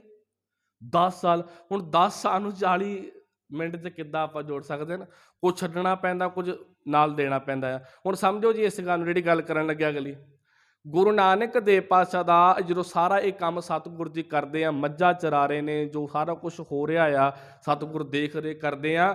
ਫਿਰ ਮੈਂ ਕਹਿ ਰਿਹਾ ਗੁਰੂ ਮਾਲਕ ਜੀ ਬਕਾਇਦਾ ਪੜ੍ਹੇ ਲਿਖੇ ਨੇ, ਤੇ ਮੈਨੂੰ ਨਹੀਂ ਲੱਗਦਾ ਕਿ ਗੁਰੂ ਨਾਨਕ ਦੇਵ ਪਾਤਸ਼ਾਹ ਜੀ ਕਿਤੇ ਛੋਟੀ ਮੋਟੀ ਜੋਬ ਨਾ ਕਰਦੇ ਹੋ। ਜੇ ਰਾਮ ਨਾਰਾਇਣ ਜੋਬ ਕਰਦਾ ਆ, ਸ਼ਿਵ ਨਾਰਾਇਣ ਦੀ ਜੋਬ ਕਰਦੇ ਆ, ਬਾਬਾ ਕਾਲੂ ਜੀ ਜੋਬ ਕਰਦੇ ਆ, ਤੇ ਬਾਬਾ ਨਾਨਕ ਜੋਬ ਨਹੀਂ ਕਰੇਗਾ ਜੀ? ਕਰੇਗਾ। ਇਸ ਗੱਲ ਨੂੰ ਸਮਝੋ ਥੋੜੀ ਜੀ। ਜਦੋਂ ਗੁਰੂ ਨਾਨਕ ਦੇਵ ਪਾਤਸ਼ਾਹ ਜੀ ਕੰਮ ਕਰਦੇ ਨੇ, ਜੋਬ ਕਰਦੇ ਨੇ, ਚਲੋ ਜੋਬ ਨਹੀਂ ਕਰਦੇ ਹੋਣਗੇ, ਤੇ ਬਾਪੂ ਨੇ ਕਿਹਾ ਹੋਣਾ ਕਿ ਮੈਂ ਕੋਈ ਬਿਜ਼ਨਸ ਕਰਨਾ ਹੈ, ਮੈਂ ਕੋਈ ਵਪਾਰ ਕਰਨਾ ਹੈ। ਬਾਪੂ ਬਥੇਰਾ ਪੈਸਾ ਤੁਹਾਡੇ ਕੋਲ, ਵਪਾਰ, ਤੇ ਬਾਪੂ ਨੇ ਵਪਾਰ ਵਾਸਤੇ ਪੈਸੇ ਵੀ ਦਿੱਤੇ, ਪੁੱਤ ਵਪਾਰ ਕਰਕੇ। ਅਸੀਂ ਸਿਰਫ ਇੱਕ ਦਿਨ ਦੀ ਗੱਲ ਕਰਦੇ ਹਾਂ ਕਿ ਬਾਬੇ ਨੇ 20 ਰੁਪਏ ਦਾ ਵਪਾਰ ਕਰਨ ਗਏ, ਤੇ 20 ਰੁਪਏ ਦਾ ਲੰਗਰ ਛਕਾ ਕੇ ਵਾਪਸ ਆ ਗਏ। ਮਾਫ ਕਰਿਓ, ਬਾਬਾ ਕਈ ਸਾਲ ਵਪਾਰ ਕਰਦਾ ਰਿਹਾ, ਕਈ ਸਾਲ, ਇੱਕ ਦਿਨ ਨਹੀਂ ਗਿਆ। ਨੋਟ ਕਰ ਲਿਓ ਜੀ ਗੱਲ, ਕਈ ਸਾਲ ਬਾਬਾ ਵਪਾਰ ਕਰਦਾ ਰਿਹਾ ਆ। ਤੇ ਬਾਬਾ ਲਾਹੌਰ ਵਿੱਚ ਜਾ ਕੇ ਵਪਾਰ ਕਰਦਾ ਰਿਹਾ ਆ, ਵੱਡੇ ਵੱਡੇ ਦੇਸ਼ਾਂ, ਮਾਫ ਕਰੋ, ਵੱਡੇ ਵੱਡੇ ਸ਼ਹਿਰਾਂ 'ਚ ਜਾਂਦਾ ਰਿਹਾ ਆ, ਵੱਡੇ ਵੱਡੇ ਵਪਾਰੀਆਂ ਨਾਲ ਬਹਿੰਦਾ ਰਿਹਾ ਆ। ਹਰ ਵਾਰ ਬਾਬਾ ਵਪਾਰ ਕਰਦੇ ਕਰਦੇ ਕਈ ਸਾਲ ਬਤੀਤ ਹੁੰਦੇ ਆ। ਉਦੋਂ ਕਈ ਸਾਲ ਬਤੀਤ ਹੁੰਦੇ ਆ, ਇਹ ਇੱਕ ਦਿਨ ਦੀ ਘਟਨਾ ਆ, ਨਾ ਕਿ ਅੱਜੇ 20 ਰੁਪਏ ਦਿੱਤੇ ਤੇ ਅੱਜੇ ਬਾਬਾ ਡੋਬਿਆ ਆ। ਇਸ ਗੱਲ ਨੂੰ ਸਮਝ ਲਿਓ ਜੀ। ਅੱਜੇ 20 ਰੁਪਏ ਦਿੱਤੇ, ਹੁਣ ਤੁਸੀਂ ਵੀ ਸਿਆਣੇ ਹੋ ਜੀ, ਕੱਲ੍ਹ ਨੂੰ ਬੱਚਿਆਂ ਨੇ ਵੱਡੇ ਹੋਣਾ, ਤੁਹਾਡੇ 'ਚੋਂ ਕਿਹੜਾ ਐਸਾ ਮਾਂ ਬਾਪ ਆ ਜਿਹੜਾ ਪਹਿਲੇ ਦਿਨੇ 20 ਲੱਖ ਫੜਾ ਦੂੰਗਾ ਪੁੱਤ ਵਪਾਰ ਕਰਿਆ? ਪਹਿਲਾਂ ਦੁਕਾਨਦਾਰੀ ਸਮਝਾਓਗੇ ਨਾ ਕਿ ਆਹ ਦੁਕਾਨਦਾਰੀ ਪੁੱਤ ਇੱਦਾਂ ਹੈ, ਫਿਰ ਦੁਕਾਨਦਾਰੀ ਇਹ ਇੱਦਾਂ ਆ, ਤੇ ਇਹਦੇ ਵਿੱਚ ਆਹ ਕੰਮ ਕਰੇਗਾ, ਆਹ ਘਾਟਾ ਤੇ ਆਹ ਵੱਧ ਹੈ। ਹੌਲੀ ਹੌਲੀ ਕਰਕੇ ਫਿਰ ਥੋੜਾ ਜਿਹਾ ਉਹਨੂੰ ਸਟੈਂਡ ਕਰਨ ਵਾਸਤੇ ਥੋੜਾ ਜਿਹਾ ਪੈਸਾ ਦੋਗੇ ਉਹਨੂੰ ਕਿ ਪੁੱਤ ਇਹਦਾ ਕੁਝ ਮੁਨਾਫਾ ਕਰਕੇ ਦਿਖਾ, ਫਿਰ ਕਿਤੇ ਵੱਡੀ ਕੋਈ ਡੀਲ ਕਰਾਂਗੇ। ਕਿ ਪਹਿਲੇ ਦਿਨ ਚੱਕ ਦੋਗੇ ਫਟਕ ਲੈ ਜਾ 20 ਲੱਖ ਰੁਪਇਆ, ਕਰਿਆ ਜੋ ਕਰਨਾ ਹੈ, ਉਹ ਤਾਂ ਫਿਰ ਖੂਹ 'ਚ ਸਿੱਟ ਕੀ ਆਏਗਾ? ਇਸ ਗੱਲ ਨੂੰ ਸਮਝਿਓ। ਬਾਬਾ ਨਾਨਕ ਛੋਟੇ ਵਪਾਰ ਤੋਂ ਸ਼ੁਰੂ ਹੁੰਦਾ ਰੁਪਈਆਂ ਤੋਂ ਸ਼ੁਰੂ ਹੁੰਦਾ ਬਾਬਾ 20 ਰੁਪਏ ਤੱਕ ਪਹੁੰਚਦਾ ਆ। ਜਿੱਦਣ 20 ਰੁਪਏ ਦੀ ਰਕਮ ਬਾਬੇ ਦੇ ਹੱਥ ਵਿੱਚ ਆਉਂਦੀ ਹੈ, ਉਦਣ ਬਾਬਾ ਇੱਕ ਦਿਨ ਨਹੀਂ ਕਈ ਦਿਨ ਵਪਾਰ ਕਰਦਾ ਆ। ਕਈ ਦਿਨ, ਕਈ ਸਾਲ ਵਪਾਰ ਕਰਨ ਤੋਂ ਬਾਅਦ ਇੱਕ ਦਿਨ ਜਦੋਂ ਬਾਬਾ ਉੱਥੋਂ ਰੋਜ਼ ਲੰਘਦਾ ਆ, ਤੇ ਸਤਿਗੁਰ ਨੇ ਦੇਖਿਆ ਕਿ ਚੂੜਕਾਣੇ ਦੇ ਅੱਡੇ ਦੇ ਵਿੱਚ ਕੁਝ ਲੋਕ ਬੈਠੇ ਨੇ। ਫੈਸਲਾ ਤੁਸੀਂ ਕਰਨਾ, ਮੈਂ ਨਹੀਂ ਕਰਨਾ ਜੀ। ਜਦ ਤੱਕ ਗੁਰੂ ਨਾਨਕ ਦੀ ਬਾਣੀ ਜਾਂ ਗੁਰੂ ਨਾਨਕ ਵੱਖ-ਵੱਖ ਹੈ, ਜਦ ਤਾਂ ਆਪਾਂ ਇਹ ਮੰਨ ਲਾਂਗੇ ਜੀ। ਜੇ ਆਪਾਂ ਇਹ ਨਹੀਂ ਮੰਨ ਸਕਦੇ ਕਿ ਗੁਰੂ ਨਾਨਕ ਤੇ ਗੁਰੂ ਨਾਨਕ ਦੀ ਬਾਣੀ ਵੱਖ-ਵੱਖ ਆ, ਫਿਰ ਇਸ ਸਾਖੀ ਦਾ ਨਿਚੋੜ ਕੱਢਿਓ ਕਿ ਕੀ ਨਿਕਲਣਾ ਚਾਹੀਦਾ ਆ।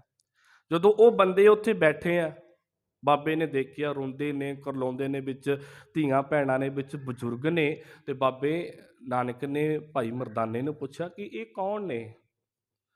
ਇਹ ਹੱਥ ਅੱਡਦੇ ਨੇ, ਇਹ ਵਿਲਕਦੇ ਨੇ, ਇਹ ਰੋਂਦੇ ਨੇ, ਇਹ ਕਰਲਾਉਂਦੇ ਨੇ, ਕੌਣ ਲੋਕ ਨੇ? ਤੇ ਭਾਈ ਮਰਦਾਨੇ ਨੇ ਗੱਲਬਾਤ ਕੀਤੀ, ਆਂਢ ਗੁਆਂਢ ਪੁੱਛਿਆ ਕਿ ਇਹ ਰੋਜ਼ ਇੱਥੇ ਬਹਿੰਦੇ ਆ ਭਾਈ, ਕੌਣ ਲੋਕ ਨੇ ਇਹ? ਕਹਿੰਦੇ ਇਹ ਲੋਕ ਆਲੇ ਦੁਆਲੇ ਪਿੰਡਾਂ ਦੇ ਨੇ। ਨੋਟ ਕਰ ਲਿਓ ਜੀ ਗੱਲ, ਆਲੇ ਦੁਆਲੇ ਪਿੰਡਾਂ ਦੇ ਨੇ। ਇੱਥੇ ਕਾਹਤੇ ਬੈਠੇ ਆ ਜੀ? ਬੜਾ ਲਾਮ ਲਸ਼ਕਰ ਇਕੱਠਾ ਕੀਤਾ ਇਹਨਾਂ ਨੇ, ਧੀਆਂ ਭੈਣਾਂ ਜਵਾਨ ਨਾਲ ਨੇ, ਬੱਚੀਆਂ ਨਾਲ ਨੇ, ਇੱਥੇ ਕਿਉਂ ਬੈਠੇ? ਇਹਨਾਂ ਕੋਲ ਘਰ-ਬਾਰ ਕੋਈ ਨਹੀਂ ਹੈ। ਬਾਬਾ ਜੀ ਥੋੜ੍ਹੇ ਕੁ ਸਮੇਂ ਪਹਿਲਾਂ ਜਿਹੜੀ ਬਾੜ ਆਈ ਸੀ ਨਾ, ਉਹ ਬਾੜ ਨੇ ਇਹਨਾਂ ਦੇ ਘਰ ਉਜਾੜਤੇ। ਹੁਣ ਇਹ ਵਿਚਾਰੇ ਮਜਬੂਰ ਹੋ ਗਏ ਆ, ਖੇਤੀਬਾੜੀ ਵੀ ਉਜੜ ਗਈ, ਡੰਗਰ ਪਸ਼ੂ ਵੀ ਖਤਮ ਹੋ ਗਿਆ, ਘਰ-ਬਾਰ ਵੀ ਚਲੇ ਗਏ, ਜੋ ਕੁਛ ਹੈਗਾ ਸੀਗਾ ਪੂੰਜੀ ਉਹ ਵੀ ਚਲੇਗੀ। ਹੁਣ ਇੱਥੇ ਮਜਬੂਰ ਹੋ ਕੇ ਇਹ ਬੈਠੇ ਨੇ। ਹੁਣ ਇਹ ਮੰਗਣ ਤੱਕ ਇਹਨਾਂ ਦੀ ਨੌਬਤ ਆ ਚੁੱਕੀ ਆ। ਹੁਣ ਮੰਗ ਕੇ ਰੋਟੀ ਖਾਂਦੇ ਆ। ਬਾਬਾ ਕਹਿੰਦਾ ਜੀ ਇਹ ਗੱਲ ਹੈ ਤੇ ਫਿਰ ਆਪਾਂ ਇੱਕ ਵਾਰੀ ਇਹਨਾਂ ਨੂੰ ਮਿਲਣਾ ਆ। ਗੁਰੂ ਨਾਨਕ ਦੇਵ ਪਾਤਸ਼ਾਹ ਜੀ ਉਹਨਾਂ ਕੋਲ ਜਾਂਦੇ ਆ, ਉਹਨਾਂ ਨਾਲ ਸਾਰੀ ਗੱਲਬਾਤ ਕੀਤੀ। ਭਾਈ ਕੀ ਗੱਲ ਹੈ? ਸਾਰੀ ਉਹਨਾਂ ਨੇ ਗੱਲ ਦੱਸੀ ਕਿ ਆਹ ਗੱਲ ਹੈ ਜੀ, ਸਾਡੀ ਆਹ ਪ੍ਰੋਬਲਮ ਹੈ। ਚੰਗਾ ਭਲਾ ਸਾਡਾ ਕੰਮ ਚੱਲਦਾ ਸੀਗਾ, ਪਰ ਕੁਦਰਤੀ ਆਫਤ ਕਰਕੇ ਸਾਡਾ ਸਾਰਾ ਕੁਝ ਉਜੜ ਗਿਆ ਆ, ਸਭ ਕੁਝ ਖਤਮ ਹੋ ਗਿਆ ਸਾਡਾ। ਤੇ ਗੁਰੂ ਨਾਨਕ ਦੇਵ ਪਾਤਸ਼ਾਹ ਕਹਿੰਦੇ ਤੁਸੀਂ ਬੇਫਿਕਰ ਹੋ ਜਾਓ, ਕੰਮ ਕਰੋ ਇੱਕ ਤੁਸੀਂ। ਹੁਣ ਆਪਾਂ ਨਵੇਂ ਸਿਰੇ ਤੋਂ ਜ਼ਿੰਦਗੀ ਸ਼ੁਰੂ ਕਰਨੀ ਹੈ। ਜ਼ਿੰਦਗੀ ਇੱਕ ਵਾਰੀ ਖਤਮ ਹੋ ਚੁੱਕੀ ਹੈ, ਨਵੇਂ ਸਿਰੇ ਤੋਂ ਜ਼ਿੰਦਗੀ ਸ਼ੁਰੂ ਕਰਨੀ ਗਾ। ਦੂਰ ਨਹੀਂ ਆਪਾਂ ਜਾਣਾ, ਉਸੇ ਇਸੇ ਇਲਾਕੇ ਦੇ ਵਿੱਚ ਆਪਣੇ ਛੋਟੇ ਛੋਟੇ ਤੰਬੂ ਲਾ ਕੇ ਬਹਿ ਜਾਓ ਜਿੰਨਾ ਕੁ ਬਣਦਾ ਹੈ। ਸਤਿਗੁਰੂ ਜੀ ਤੰਬੂ ਵਾਸਤੇ ਵੀ ਪੈਸੇ ਬੋਲੋ ਜੀ ਨਹੀਂ ਹੈਗੇ, ਮੈਂ ਦੇਵਾਂਗਾ। ਬਾਬੇ ਨੇ ਕੀ ਕਿਹਾ ਜੀ? ਮੈਂ ਦੇਵਾਂਗਾ। ਤੇ ਸਤਿਗੁਰੂ ਜੀ ਕਈ ਦਿਨਾਂ ਦੇ ਭੁੱਖੇ ਵੀ ਆ, ਰੋਟੀ ਪਾਣੀ। ਸਤਿਗੁਰੂ ਜੀ ਕਹਿੰਦੇ ਅੱਜ ਦੀ ਸ਼ਾਮ ਦੀ ਰੋਟੀ ਦੀ ਤੁਸੀਂ ਫਿਕਰ ਨਹੀਂ ਕਰਨੀ, ਉਹ ਆਪਾਂ ਤਿਆਰ ਕਰ ਲਾਂਗੇ, ਕੋਈ ਵੱਡੀ ਗੱਲ ਨਹੀਂ ਹੈ। ਮੈਨੂੰ ਇਹ ਵੀ ਦੱਸੋ ਕਿਹਦਾ ਬੰਦੇ ਦਾ ਕਿਹੜਾ ਕਾਰੋਬਾਰ ਹੈ? ਮੇਰਾ ਜੀ ਆਹ ਕਾਰੋਬਾਰ ਆ ਜੀ, ਮੇਰਾ ਆਹ ਕਾਰੋਬਾਰ ਆ, ਮੇਰਾ ਆਹ ਕਾਰੋਬਾਰ ਆ। ਬਾਬਾ ਕਹਿੰਦਾ ਤੁਹਾਡੇ ਸਾਰਿਆਂ ਦੇ ਕਾਰੋਬਾਰ ਵੀ ਸ਼ੁਰੂ ਕਰਵਾ ਦਾਂਗੇ, ਬੇਫਿਕਰ ਹੋ ਜਾਓ। ਇਹ ਗੱਲਾਂ ਉੱਥੇ ਹੋਈਆਂ। ਜੇ ਅਸੀਂ ਇਹ ਗੱਲਾਂ ਕਰਨ ਲੱਗ ਗਏ ਨਾ ਜੀ ਕਿ ਸਾਧੂ ਭੁੱਖਿਆਂ ਨੂੰ ਬਾਬੇ ਨੇ ਰੋਟੀ ਖਵਾਈ ਹੈ, ਤੇ ਬਾਬਾ ਤਾਂ ਸਿੱਧੇ ਸ਼ਬਦਾਂ ਵਿੱਚ ਕਹਿਣਾ ਕਿ ਮਖੱਟੂ ਹੋਏ ਕੈ ਕੰਨ ਪੜਾਏ, ਗੁਰਪੀਰ ਸਦਾਏ, ਮੰਗਣ ਜਾਏ ਤਾਂ ਕਿ ਮੂਲ ਨਾ। ਇਹਨਾਂ ਦੇ ਤਾਂ ਸਤਿਗੁਰ ਕਹਿੰਦੇ ਮੱਥੇ ਤੱਕ ਨਹੀਂ ਲੱਗਣਾ। ਜਿਹੜੇ ਬੇਲੜ ਨੇ, ਬੇਲੜਾ ਦਾ ਘਰ ਨਹੀਂ ਹੈ ਗੁਰੂ ਨਾਨਕ ਦਾ। ਜਿੱਦਣ ਗੁਰੂ ਨਾਨਕ ਬਾਬਾ ਜੀ ਪ੍ਰਚਾਰਕ ਦੌਰਾ ਵੀ ਸ਼ੁਰੂ ਕਰਦੇ ਆ ਨਾ, ਜੇ ਪਹਿਲੀ ਸਟੇ ਕਰਦੇ ਆ ਤੇ ਬਾਬਾ ਨਾਨਕ ਭਾਈ ਲਾਲੋ ਦੇ ਘਰ ਕਰਦਾ ਆ। ਉਹਦਾ ਕਾਰਨ ਇਹ ਆ ਭਾਈ ਲਾਲੋ ਕਿਰਤੀ ਆ। ਬਾਬਾ ਕਹਿੰਦਾ ਰੋਟੀ ਵੀ ਖਾਵਾਂਗਾ ਤੇ ਕਿਰਤੀਆਂ ਦੇ ਘਰ ਖਾਵਾਂਗਾ। ਲੋਕਾਂ ਦੇ ਖੂਨ ਚੂਸਣ ਵਾਲੇ ਮਲਕ ਭਾਗੋ ਦੇ ਘਰ ਦਾ ਪਾਣੀ ਤੱਕ ਵੀ ਮੈਂ ਨਹੀਂ ਪੀਣਾ। ਬਾਬੇ ਨਾਨਕ ਦੇ ਸਿਧਾਂਤ ਨੂੰ ਸਮਝਿਓ। ਬਾਬੇ ਨਾਨਕ ਨੇ ਸਭ ਦੀ ਪ੍ਰੋਬਲਮ ਨੂੰ ਸੁਣਿਆ, ਜੋ ਕੁਝ ਬਣਿਆ। ਬਾਬਾ ਕਹਿੰਦਾ ਕੋਈ ਗੱਲ ਨਹੀਂ, ਕਿਉਂਕਿ ਬਾਬੇ ਨੂੰ ਪਤਾ ਮੈਂ ਗੁੰਜਾਇਸ਼ 'ਚ ਹੈ, ਮੇਰੀ ਜੇਬ ਵਿੱਚ ਵੀ ਹੁਣ ਇਸ ਟਾਈਮ ਵੀ ਇੰਨਾ ਪੈਸਾ ਹੈਗਾ। 20 ਰੁਪਏ ਦੀ ਮੰਨ ਲਓ ਆਪਾਂ ਗੱਲ ਕਰਦੇ ਆ, ਵੈਸੇ ਲੋਧੀ ਉਦੋਂ ਟਕੇ ਚੱਲਦੇ ਆ, ਚਲੋ 20 ਰੁਪਏ ਆਪਾਂ ਲੈ ਕੇ ਚੱਲਾਂਗੇ। ਤੁਸੀਂ ਪੜ੍ਹ ਕੇ ਦੇਖੋ, ਡਾਕਟਰ ਹਰਜਿੰਦਰ ਸਿੰਘ ਦਲਗੀਰ ਉਹਨਾਂ ਨੂੰ 2 ਰੁਪਏ ਤਨਖਾਹ ਆ, ਵੱਡੇ ਤੋਂ ਵੱਡੇ ਅਫਸਰ ਦੇ ਵੀ ਉਸ ਸਮੇਂ 1 ਮਹੀਨੇ ਦੀ। ਇਸ ਗੱਲ ਨੂੰ ਸਮਝਿਓ ਜੀ। ਕਿੰਨੇ ਰੁਪਏ ਤਨਖਾਹ ਆ ਜੀ? 2 ਰੁਪਏ। ਜੇ ਤੁਸੀਂ 20 ਰੁਪਏ ਦੀ ਗੱਲ ਕਰਦੇ ਹੋ ਤੇ ਇਹ ਤਨਖਾਹ ਕਿੰਨੇ ਮਹੀਨੇ ਦੀ ਬਣ ਗਈ ਜੀ? 10 ਮਹੀਨੇ ਦੀ ਬਣ ਗਈ। ਮੰਨ ਲਓ ਅੱਜ ਦੇ ਸਮੇਂ 'ਚ 50,000 ਰੁਪਇਆ ਤਨਖਾਹ ਹੈ ਕਿਸੇ ਵੱਡੇ ਅਫਸਰ ਦੀ। ਜੇ 10 ਮਹੀਨੇ ਦੀ ਤਨਖਾਹ ਲਾਓਗੇ ਤੇ ਕਿੰਨੇ ਬਣ ਗਈ ਜੀ? 5 ਲੱਖ ਬਣ ਗਈ। ਹੁਣ 5 ਲੱਖ ਰੁਪਏ ਦਾ ਲੰਗਰ ਲਾਉਣਾ ਹੋਵੇ ਐਟ ਏ ਟਾਈਮ ਤੇ ਕਿੱਥੇ ਜਾਣਾ ਪੈਣਾ ਜੀ? ਹਰਵੰਸ ਅੰਕਲ ਕੋਲ ਜਾਂ ਚੱਡੇ ਕੋਲ।